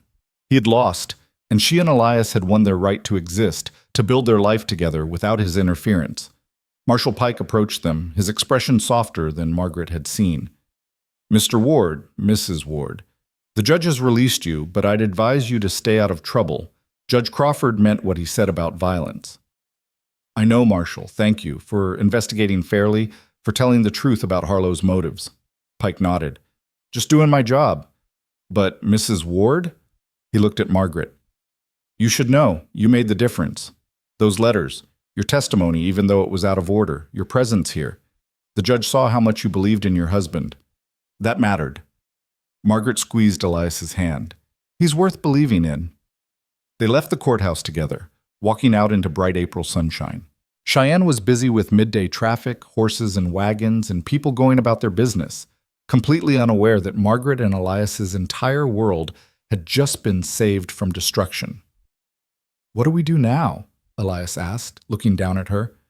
We go home. We work the ranch. We live our life. Margaret smiled up at him. The life we've earned. I need to tell you something first. Elias stopped walking, turning to face her fully. In that cell, waiting to find out if I'd hang or go free, all I could think about was you. How I'd wasted so much time being careful, holding back, trying not to hope for too much. If I'd been convicted, if I died without telling you this properly. He took both her hands. Margaret, you're the reason I want to live. Not just survive, but actually live. You're the reason I believe I deserve a second chance. I love you more than I thought it was possible to love anyone. Margaret's tears started fresh. I love you too. So much it scares me sometimes. Me too. He kissed her then, right there on the street in Cheyenne with people walking past and probably staring. Margaret didn't care. She kissed him back with all the fear and relief and love she'd been holding inside. When they finally broke apart, both breathless, Elias rested his forehead against hers. Let's go home. They caught the afternoon train back to Silver Bend. The journey that had felt endless when Margaret was traveling alone now seemed too short. They sat close together in their seats, Elias's arm around her shoulders, talking about everything and nothing. Plans for the ranch, the cattle they'd need to buy, The garden Margaret wanted to plant. Small, ordinary things that felt precious because they'd almost lost the chance to do them. As the train rolled through the Wyoming landscape, Margaret pulled Elias's harmonica from her bag. "I brought this. Thought you might want it back." Elias took it carefully, turning it over in his hands like a holy object. "You kept it safe." "Of course. It's important to you." He was quiet for a moment, then lifted the harmonica to his lips and played a few notes. The melody was different from before, lighter somehow, less mournful. When he lowered it, he was smiling. "That's new," Margaret said. "It's about hope," Elias said. "About second chances. About a woman who loved me enough to fight the whole world for me." Margaret leaned her head on his shoulder, listening as he played the new melody all the way home. They arrived in Silver Bend just as the sun was setting, painting the sky in shades of orange and pink. The town looked the same as when Margaret had left it, but everything felt different. They'd faced the worst and survived. Whatever came next, they could handle it together. As they drove the wagon through town toward the ranch, people stopped to stare. Word must have spread about the hearing, about Harlow's failed attempt to have Elias convicted. Margaret could see the speculation in their faces, the curiosity about what would happen next. Let them wonder. She and Elias had nothing to prove to these people anymore. The ranch looked beautiful in the evening light, the house solid and welcoming, the land stretching out around them like a promise. Elias helped Margaret down from the wagon, and for a moment they just stood there, looking at their home. "We did it," Margaret said softly. "We actually did it." "We did." Elias pulled her close. "And now we get to do something even harder." "What's that?" "Figure out how to be happy." Margaret laughed, a sound of pure joy. "I think we can manage that." They went inside together, and Elias started a fire while Margaret began preparing supper. They moved around each other with familiar ease, the rhythms of partnership they'd developed over the past months. But there was something different now, something lighter in the way Elias moved, the way his face had lost some of its haunted quality. "You look different," Margaret said as they sat down to eat. "I feel different, like I've been carrying a weight for 5 years and someone finally helped me set it down." He reached across the table and took her hand. "That someone was you." "The judge helped too," Margaret said with a slight smile. "The judge did his job. You did something much harder. You believed in me when you had every reason not to. You stood by me when it would have been easier to walk away. You fought for me when I couldn't fight for myself." His voice grew thick with emotion. "I don't know how to thank you for that." "You don't have to thank me. That's what love is, Elias. Standing by someone when it's hard, fighting for them when they can't fight for themselves. You'd have done the same for me." In a heartbeat. They finished supper and cleaned up together, then went out to sit on the porch as the stars began to appear. Elias brought his harmonica and played softly while Margaret leaned against him, feeling more at peace than she had in years. "What do you think happens now?" Elias asked between songs. "With Harlow, with the town?"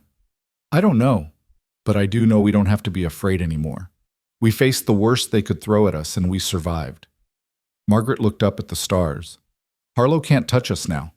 The law's already ruled on your past, and if the town wants to keep whispering, let them. We know the truth." "The truth being?" "That we're good people who deserve to be happy, that our past doesn't define us, that love is stronger than gossip or spite or fear." She turned to look at him. "That's the truth, isn't it?" Elias kissed her forehead gently. "That's the truest thing I've ever heard." They sat like that until the moon rose, full and bright, casting silver light across their land. Margaret thought about everything they'd been through, all the obstacles they'd overcome. The gossip and isolation, the Harlow's bullying, the arrest and the trial. Each challenge had tested them, and each time they'd emerged stronger. "I'm glad I sent that advertisement," she said suddenly. Elias chuckled. "Even knowing all the trouble it caused. Especially knowing that. Because the trouble showed me what you're made of, showed me what we're made of together." She shifted to face him fully. "Thomas was a good man, but he was never really my partner. Not the way you are. We're building something real here, Elias. Something worth all the struggle." "We are," he agreed. And Margaret, I want you to know I'm done holding back, done being so careful with my words and my feelings. You've shown me I don't have to guard myself so closely anymore. So from now on, I'm going to tell you every day how much I love you. I'm going to talk more, share more, be more present in this life we're building. I'd like that, Margaret said softly. I'd like that very much. They went to bed that night and made love with a new freedom. The weight of uncertainty finally lifted. Afterward, lying in the darkness with Elias's arm around her and his heartbeat steady under her ear, Margaret felt complete in a way she never had before. Elias? She whispered into the darkness. Thank you for answering my advertisement. Thank you for being quiet until the moment that mattered. Thank you for loving me enough to show me who you really are. He pulled her closer. Thank you for seeing me, for not being afraid, for giving me a reason to believe in second chances. They fell asleep like that. Two people who'd found each other in the loneliest places and built something beautiful from their shared brokenness. Outside, the Wyoming wind sang through the grass, and somewhere in the distance, an owl called into the night. The next morning, they woke early and got to work. There was so much to do, so much time they'd lost while dealing with the arrest and hearing, but they worked side by side with renewed energy, Elias talking more than he ever had before, sharing stories and thoughts and observations that Margaret treasured. Around midday, they saw a wagon coming up the road. Margaret tensed automatically, but Elias squeezed her hand reassuringly. "We're okay," he said. "Whatever it is, we can handle it." The wagon proved to be Reverend Michael's, and when he climbed down, his face was wreathed in smiles. "I heard the good news from town. Judge dismissed the charges." "He did," Margaret confirmed, walking out to greet him. "Thank you for your letter, Reverend. Marshal Pike said it helped." "I only spoke the truth, but I'm glad I could help." Michaels looked at Elias. "How are you holding up, son?" "Better than I have in years," Elias said honestly. "Thank you for believing in me." "I believe in redemption. Always have." The Reverend pulled out a wrapped package. "I brought you something. Call it a belated wedding gift." Margaret opened it to find a beautiful family Bible, leather-bound with gold lettering. Inside the front cover, Reverend Michaels had written their names and wedding date in careful script. "For your family records," he explained, "for the children you'll have, the life you'll build. Every family needs a good foundation, and faith is part of that." Margaret felt tears prick her eyes again. "Thank you. This means more than you know." After the Reverend left, more visitors came. Doc Morrison stopped by with his medical bag, ostensibly to check on them both, but really just to offer his support. Even Mr. Henderson came out from town, awkward and apologetic, to say he was glad things had worked out, and he hoped they'd continue doing business at his store. By the end of the week, it was clear that while some in Silver Bend would never accept them, others were willing to give them a fair chance. The town was divided, but Margaret and Elias had allies now. Real ones, not just people who tolerated them. The support from people like Reverend Michaels and Doc Morrison created a shift in Silver Bend that Margaret hadn't expected. It wasn't dramatic or sudden, but gradual, like ice melting in spring. Some townspeople who'd avoided them began nodding when they passed on the street. Others stopped at the ranch on their way through, ostensibly to ask about cattle prices or weather predictions, but really to take another look at the mail-order husband who'd survived Samuel Harlow's attempt to destroy him. But Harlow himself wasn't finished. Margaret knew it the moment she saw him watching them from across the street during their first Sunday back at church. His eyes held a cold fury that spoke of plans still forming, of revenge not yet abandoned. "He's going to try something else," she murmured to Elias as they took their seats. "Let him try." Elias's voice was calm, but his hand found hers and held tight. "We're ready." The service was halfway through when it happened. Reverend Michaels was reading from Scripture about forgiveness and second chances when Samuel Harlow stood abruptly from his pew. "Reverend, I have something to say." The church fell silent. Michaels looked startled but nodded. "The floor is yours, Mr. Harlow." Harlow turned to face the congregation, his expression grave. "I've been doing a lot of thinking since the hearing in Cheyenne, about justice and what it means, about whether a man who admits to killing 5 people deserves to walk free among God-fearing folk." Margaret felt Elias tense beside her, but she squeezed his hand, silently telling him to wait. to listen. And I've come to realize, Harlow continued, his voice carrying across the silent church, that maybe I was wrong. Maybe I let my personal feelings cloud my judgment.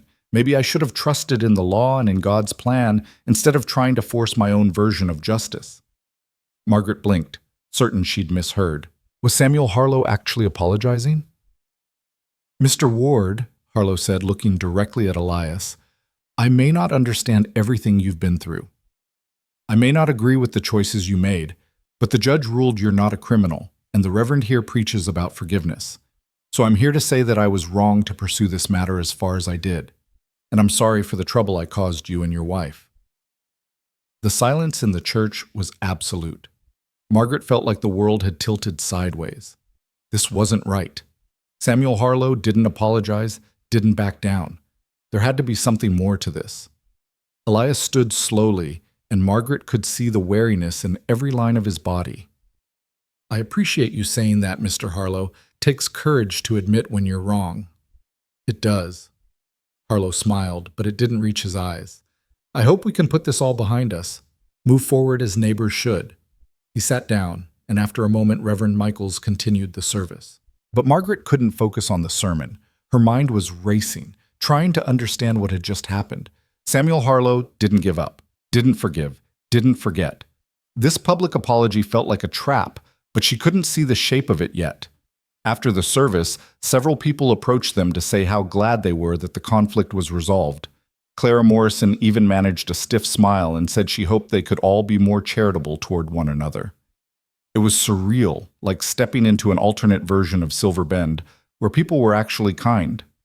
On the ride home, Margaret voiced her concerns. That wasn't real, that apology. There's something else going on. I know. Elias kept his eyes on the road. Harlow's planning something. Question is what? They didn't have to wait long to find out. 2 days later, a lawyer from Cheyenne arrived at their ranch with papers. His name was Thornton, and he looked uncomfortable as he explained the situation. Mr. and Mrs. Ward, I've been hired by the Silver Bend Cattlemen's Association to make you an offer for your property. They're willing to pay fair market value plus an additional 20% as an incentive for quick sale. Margaret's blood ran cold. The Cattlemen's Association. You mean Samuel Harlow? Thornton had the grace to look embarrassed. Mr. Harlow is the president of the association, yes. But this is a legitimate offer, ma'am. They want to consolidate several smaller ranches into a larger operation. Yours is prime grazing land. It's not for sale, Elias said flatly. I understand you may need time to consider. You don't understand. Elias stood, and even though his voice remained calm, there was steel underneath. This land is our home, our future. We're not selling, not for fair market value, not for double, not for any price. Thornton sighed and set the papers on the table. I'll leave these with you anyway. The offer is good for 30 days. After that, he trailed off meaningfully. After that what? Margaret demanded. After that Harlow tries some other way to force us out? I'm just the messenger, ma'am. I don't know Mr. Harlow's intentions beyond this offer. Thornton tipped his hat and left, leaving the papers behind like a bad omen. Margaret picked them up and read through the details. The offer was generous, she had to admit, more than she could have gotten from anyone else. But it wasn't about the money. It was about Harlow winning, about them being driven from their home by a man who couldn't stand to lose. We're not selling, she said, echoing Elias. Damn right we're not. But over the next week, it became clear that Harlow's public apology had been the opening move in a more subtle campaign. Ranch hands who'd been willing to work for them suddenly found employment elsewhere. Merchants in town started running out of supplies just as Margaret and Elias needed them. The bank sent a letter reminding them that their loan payment was due soon and that any late payment would result in immediate foreclosure. It was economic warfare, quiet and insidious. Harlow was using his influence to strangle them financially without ever directly threatening them. And it was working. By the end of April, Margaret was lying awake at night doing calculations in her head, trying to figure out how they'd survive if things continued this way. We might have to sell, she admitted to Elias one night. Not to Harlow, but maybe to someone else, somewhere else. Start over fresh where his influence doesn't reach. Elias was quiet for a long time. Then he said, Remember what you told me in town that day? about being tired of bowing down to men like him, about standing beside me instead of being afraid. Yes, but nothing changed, Margaret. We're still us. We still have each other, and we're still not giving him what he wants. Elias turned to face her in the darkness. I've been thinking. Harlow's power comes from other people being afraid of him. But what if we showed them they don't have to be? How?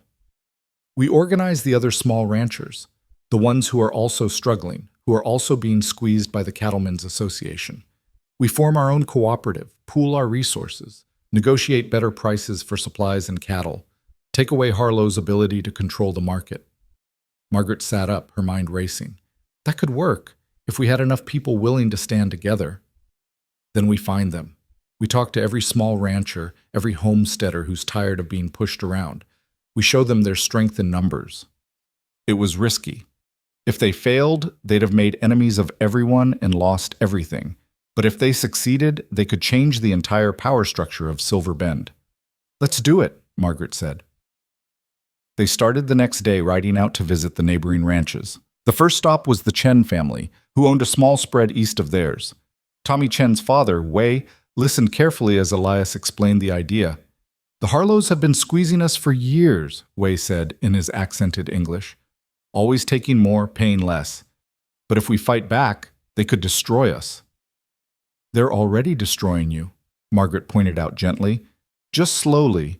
This way, at least we have a chance. Wei looked at his son, then back at them. I will think about it. Talk to other families I know, Chinese, Irish, anyone who's been pushed aside. It was the same story at every ranch they visited. People were interested but scared. The Harlows had power, connections, resources. What did a bunch of small ranchers have against that? Each other, Elias kept saying. We have each other. That has to count for something. Slowly, painfully, they built a coalition. The Chens agreed to join. So did the O'Malleys, Irish immigrants who'd been denied loans at the bank. The Johnsons, the Parkers, the Yazzie family. One by one, small ranchers who'd been operating in isolation found common cause. 2 weeks after Thornton's visit, they held their first meeting in the barn at Margaret and Elias's ranch. 15 families showed up, representing nearly a third of the small ranches in the county. They sat on hay bales and fence rails while Elias outlined the plan. We form a cooperative, pool our cattle for sales so we can negotiate better prices, buy supplies in bulk to reduce costs, support each other when the big ranchers try to squeeze us individually. We won't match the Cattlemen's Association in wealth or power, but we can match them in determination. And what happens when Harlow comes after us? Asked Sean O'Malley, his Irish accent thick. When he uses his bank connections to call in our loans or his political friends to change the laws? Then we document everything, Margaret said, standing beside Elias. We keep records of every attempt to intimidate or coerce. We go to the territorial capital if we have to, make noise about corruption and monopolistic practices. The law may favor the rich, but it's not completely blind. We also have something Harlow doesn't, Elias added. We have the moral high ground. We're not trying to drive anyone out or monopolize anything. We're just trying to survive and keep our homes. People respect that. There was a long moment of silence. Then Wei Chen stood. I'm in. My family votes yes. Sean O'Malley stood next. The O'Malleys are in. One by one, the families stood, committing themselves to the cooperative. By the end of the meeting, they had 13 of the 15 families on board, with the other 2 promising to decide by week's end. As people were leaving, Doc Morrison's buggy pulled up. The old doctor climbed down with a grim expression. I heard you were organizing. Wanted to warn you that Harlow knows. He's furious. Called an emergency meeting of the Cattlemen's Association tonight. Let him be furious, Margaret said. We're not doing anything illegal. No, but he'll make trouble. That man doesn't lose gracefully. Morrison pulled out his medical bag. I also wanted to offer my services to the cooperative. Free medical care for member families. I'm tired of watching good people suffer because they can't afford a doctor. Margaret felt tears spring to her eyes. Doc, you don't have to. I want to. Consider it my investment in a better Silver Bend. He climbed back into his buggy. Just be careful. Harlow's dangerous when he's cornered. The warning proved prescient. 3 days later, Margaret went to town for supplies and found the atmosphere completely changed. People who'd been warming up to them were cold again. Mr. Henderson barely made eye contact as he filled her order. When she asked what was wrong, he just shook his head. Harlow's been talking. Says you and your husband are stirring up trouble, trying to destroy honest businesses. Says the cooperative is just a front for taking over the county. That's ridiculous. Maybe so. But he's got people scared. Scared folks don't think straight. Margaret left town with a heavy heart and a wagon full of supplies that had cost twice what they should have. The economic pressure was intensifying. At this rate, they'd be broke before summer ended. But that evening, when the cooperative held its second meeting, good news arrived. The 2 holdout families had agreed to join, and more than that, 3 additional families had asked to be included. The cooperative was growing. "We need a name," Wei-Chin said, "something that tells people who we are." They debated various options before Margaret suggested the High Plains Cooperative, because we're all trying to reach higher, to be more than we are alone. The vote was unanimous. With a name and a plan, the cooperative began to operate. They organized their first joint cattle sale, combining herds to attract buyers from Cheyenne, who normally only dealt with the large ranches. The sale brought in 30% more than any of them would have gotten individually. It was a small victory, but it proved the concept worked. Samuel Harlow's response was swift and harsh. He convinced the bank to call in loans for 3 of the cooperative families. When they couldn't pay immediately, foreclosure proceedings began. The families faced losing everything within 60 days. Margaret was furious. "This is illegal. He's using his position on the bank board to target our members." "It's legal enough if they actually are behind on payments," Elias said grimly, "even if the timing is suspicious. Then we need to help them catch up. The whole point of the cooperative is supporting each other." They organized an emergency meeting. After heated discussion, the members agreed to establish a solidarity fund. Each family would contribute what they could, and the money would be used to help members facing financial emergencies. It wasn't much, but combined with the profits from the joint cattle sale, it was enough to make the first payment for all 3 families in danger of foreclosure. Harlow was livid. He came to the ranch himself, his face red with barely controlled rage. Margaret answered the door with Elias right behind her. "You're making a mistake," Harlow said without preamble. "This cooperative of yours is going to fail, and when it does, you'll have dragged all those families down with you. Or we'll succeed and show everyone that your stranglehold on this county can be broken," Margaret replied calmly. "You don't understand how things work here. The Cattlemen's Association has been running things for 20 years. We bring order, stability, prosperity. You bring control," Elias interrupted. "Control that benefits you and crushes everyone else. Margaret and I know what it's like to be on the outside, to be squeezed until we can barely breathe. We're not going to let you do that to us or anyone else." Harlow's eyes narrowed. "I tried to be reasonable. I offered you a fair price for this land, but you just had to be stubborn. Now you're going to lose everything, and you'll have no one to blame but yourselves." "We'd rather lose everything fighting than give up without trying," Margaret said. "Now get off our property." Harlow left, but his parting look promised that this wasn't over. That night, lying in bed, Margaret voiced her deepest fear. What if he's right? What if we're leading all these families to ruin? Elias pulled her close. Then we'll ruin together. But Margaret, I don't think we're going to fail. You know why? Because we have something Harlow doesn't. We have each other's backs. We're building something real, based on mutual support instead of fear. That's stronger than any amount of money or power. I hope you're right. I am. You'll see. Over the next month, the cooperative proved itself time and again. When a late frost threatened the Johnson family's crops, cooperative members showed up to help cover the plants and save what they could. When Sean O'Malley broke his leg and couldn't work, other members took turns helping his wife with their ranch work. When the Yazzie family's well ran dry, the cooperative pooled resources to dig a new one. And slowly, other small ranchers and farmers began to notice.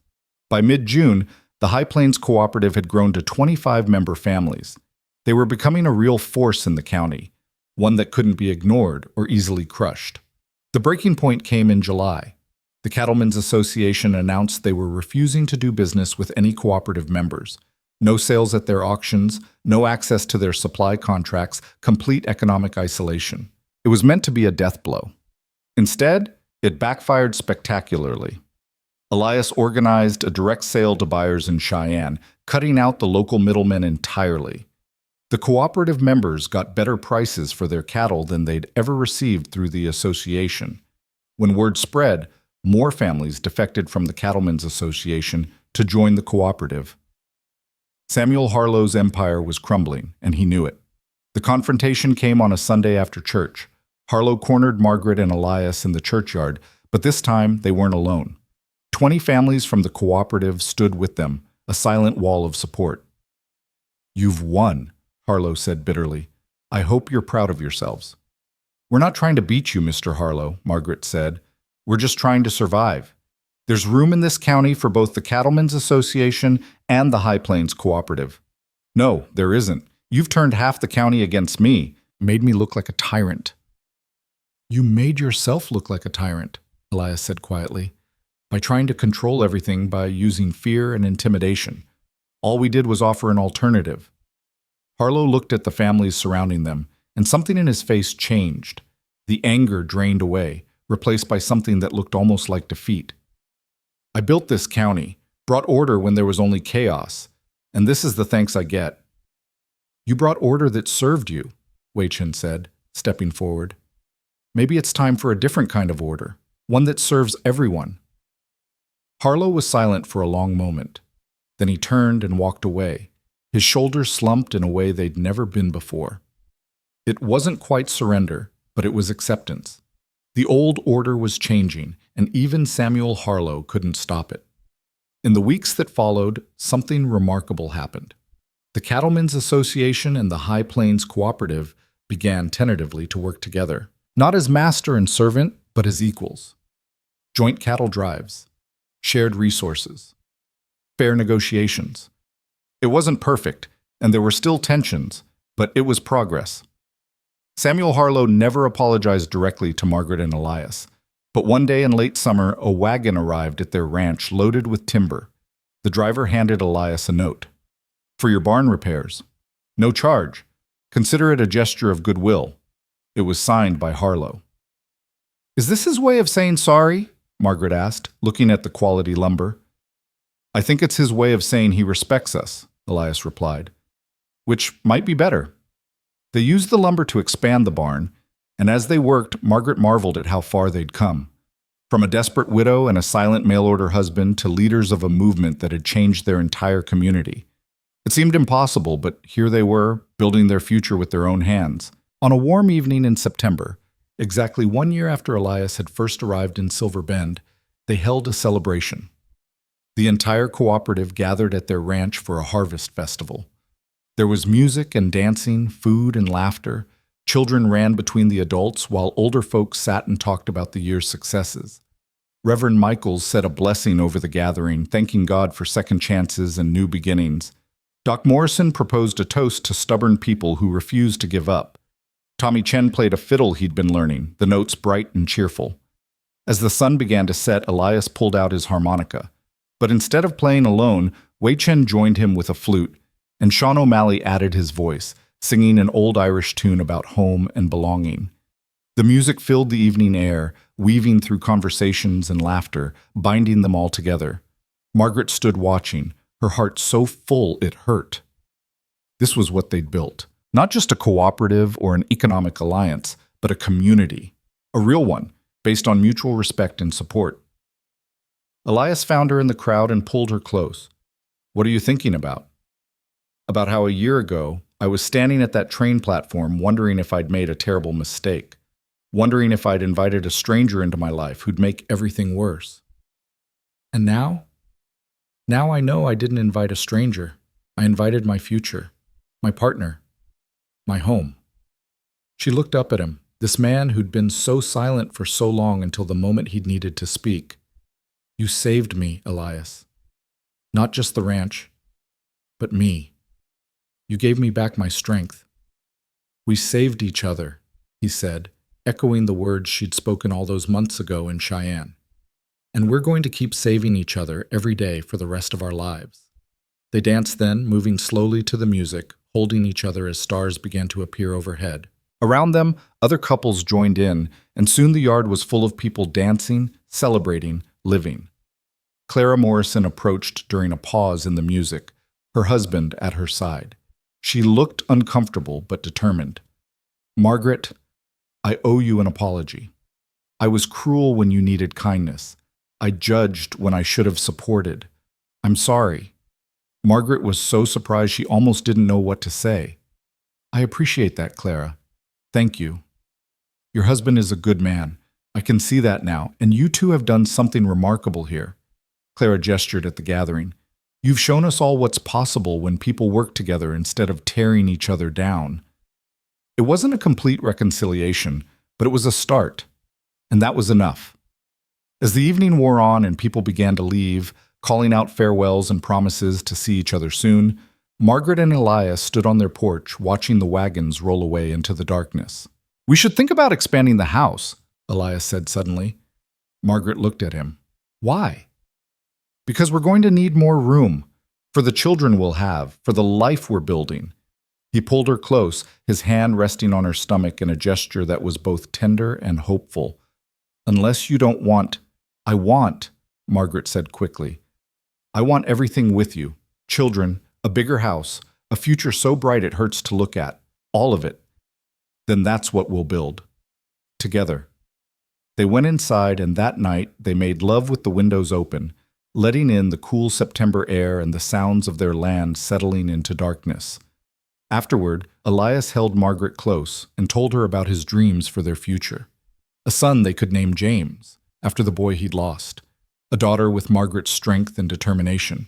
A house full of laughter instead of silence. A life rich with meaning and connection. "I never thought I'd get this," he said quietly. "After Kansas, after everything, I thought the best I could hope for was survival. But you gave me more than that. You gave me joy." "You gave it to me too," Margaret whispered. "I was just surviving before you came, going through motions, keeping my head above water. You taught me how to really live again." "We're quite a pair," Elias said with a soft laugh. "Two broken people who put each other back together. The best kind of pair." Fall deepened into winter, and with it came news that Margaret was indeed pregnant. Elias wept when she told him, tears of joy mixed with grief for the family he'd lost and hope for the family they were creating. He was gentle with her as her belly grew, almost comically protective, making her laugh with his constant worry. "I'm not fragile," she insisted one day when he tried to stop her from lifting a feed bucket. "I know, but I'm allowed to take care of you. Let me have this." So she did, letting him fuss and worry and love her with an intensity that sometimes took her breath away. This man who'd been so silent, so careful with his emotions, now wore his heart openly. He talked to her belly at night, telling their unborn child stories about his own childhood, about Margaret's courage, about the community they'd built together. The baby was born on a warm May morning, 13 months after the Harvest Festival. It was a daughter, healthy and loud, with a shock of dark hair and eyes that would eventually turn the same storm gray as her father's. They named her Sarah Margaret Ward, honoring both Elias's first wife and Margaret's strength. When Elias held his daughter for the first time, he broke down completely, sobbing against Margaret's shoulder while the baby slept peacefully in his arms. "I don't deserve this," he kept saying. "I don't deserve another chance." "Yes, you do," Margaret said firmly, exhausted but happy. "You've earned it. Every day for the past 2 years, you've earned it." The cooperative families brought gifts and food, helping with the ranch work while Margaret recovered. Wei Chen's wife, Lin, came every day to help with the baby, teaching Margaret songs in Chinese to sing to Sarah. Doc Morrison checked on them regularly, refusing payment and insisting it was his privilege to care for them. Even Samuel Harlow sent a gift, a beautiful cradle he'd made himself from oak. The note attached simply said, "For new beginnings." As summer arrived and Sarah grew stronger, Margaret would sit on the porch with her daughter in her arms, watching Elias work the land that was truly theirs now, all debts paid, all threats vanquished. Sometimes he'd look up and catch her watching, and the smile that spread across his face was everything. On a Sunday in June, They stood before the congregation at church as Reverend Michaels blessed Sarah. The church was packed with cooperative families and others from town, all there to celebrate this new life. As the Reverend spoke about hope and redemption and God's grace, Margaret caught Elias's eye and saw her own joy reflected back at her. After the service, they gathered at the ranch for another celebration, smaller than the harvest festival, but no less joyful. People took turns holding Sarah, cooing over her, predicting what she'd become. Tommy Chen, now 15 and working as an apprentice at the Mercantile, declared she'd be the first female governor of Wyoming Territory. Everyone laughed, but Margaret thought maybe he wasn't wrong. Her daughter would grow up in a world where women fought for what they wanted and won. A world where second chances were possible and love could triumph over fear. As evening fell and people began to leave, Elias brought out his harmonica. But this time, the melody he played was pure joy, no trace of the old sorrow that had marked his music for so long. He played for Sarah, for Margaret, for the life they'd built from loneliness and loss. Wei-Chen joined him again with his flute, and together they created something beautiful, a song that spoke of journeys ended and new ones beginning. Margaret swayed with Sarah in her arms, humming along, feeling utterly content. When everyone had finally gone and the three of them were alone under the stars, Elias set down his harmonica and wrapped his arms around Margaret and their daughter. "I love you," he said, his voice full and strong, no longer rationed or careful. "I love you both more than I thought it was possible to love anything. You're my world, my reason, my everything." "We love you too," Margaret said, kissing him softly. "Thank you for answering my advertisement all those months ago. Thank you for being too quiet until the moment that mattered. Thank you for showing me what real love looks like. Thank you for fighting for me, for believing in me when I couldn't believe in myself. For giving me this." He looked down at Sarah, who was sleeping peacefully between them. "For giving me everything." They stood like that for a long time, three people bound together by love and choice and determination. The Wyoming wind sang through the grass, carrying the scent of summer hay and wildflowers. Somewhere in the distance, a cow lowed softly. The world kept turning, indifferent to their happiness, but they'd carved out this space, this life, this home that was uniquely theirs. Margaret looked out over the land she'd fought so hard to keep, the land that represented not just survival, but triumph. She thought about the desperate widow she'd been, placing an advertisement for a husband like she'd order a plow, and the strong woman she'd become through loving and being loved by the quiet man beside her. She thought about Elias, arriving at that train platform 2 years ago with all his possessions in a single bag and so much grief in his heart he could barely speak. The way he'd slowly, carefully learned to trust again, to hope again, to live again. The way he'd defended her when words were finally necessary, breaking his silence to protect what mattered most. And she thought about Sarah, this tiny miracle sleeping peacefully, unaware that she represented the future they'd fought so hard to secure. A future where love triumphed over hatred, where community defeated isolation, where broken people could heal and build something beautiful from the pieces. "It's perfect," Margaret whispered. "All of it. Perfectly imperfect." "Just like us," Elias agreed, and in his voice she heard everything they'd survived and everything they'd become. Two people who'd found each other in the loneliest places and refused to let go, no matter how hard the world tried to tear them apart. They went inside together, carrying their daughter, carrying their hope, carrying their love. And in the morning, they'd wake and do it all again, building their life one day at a time, one choice at a time, one moment of courage at a time, because that's what love was in the end. Not the absence of fear or struggle or pain, but the choice to keep fighting through all of it. The choice to believe in second chances. The choice to speak when silence would be easier, to stand when falling would be simpler, to love when giving up would be safer. Margaret laid Sarah in her cradle, the one Samuel Harlow had made, and stood for a moment watching her daughter sleep. Elias came up behind her, wrapping his arms around her waist, resting his chin on her shoulder. "What are you thinking?" he asked softly. "That I'm grateful for all of it.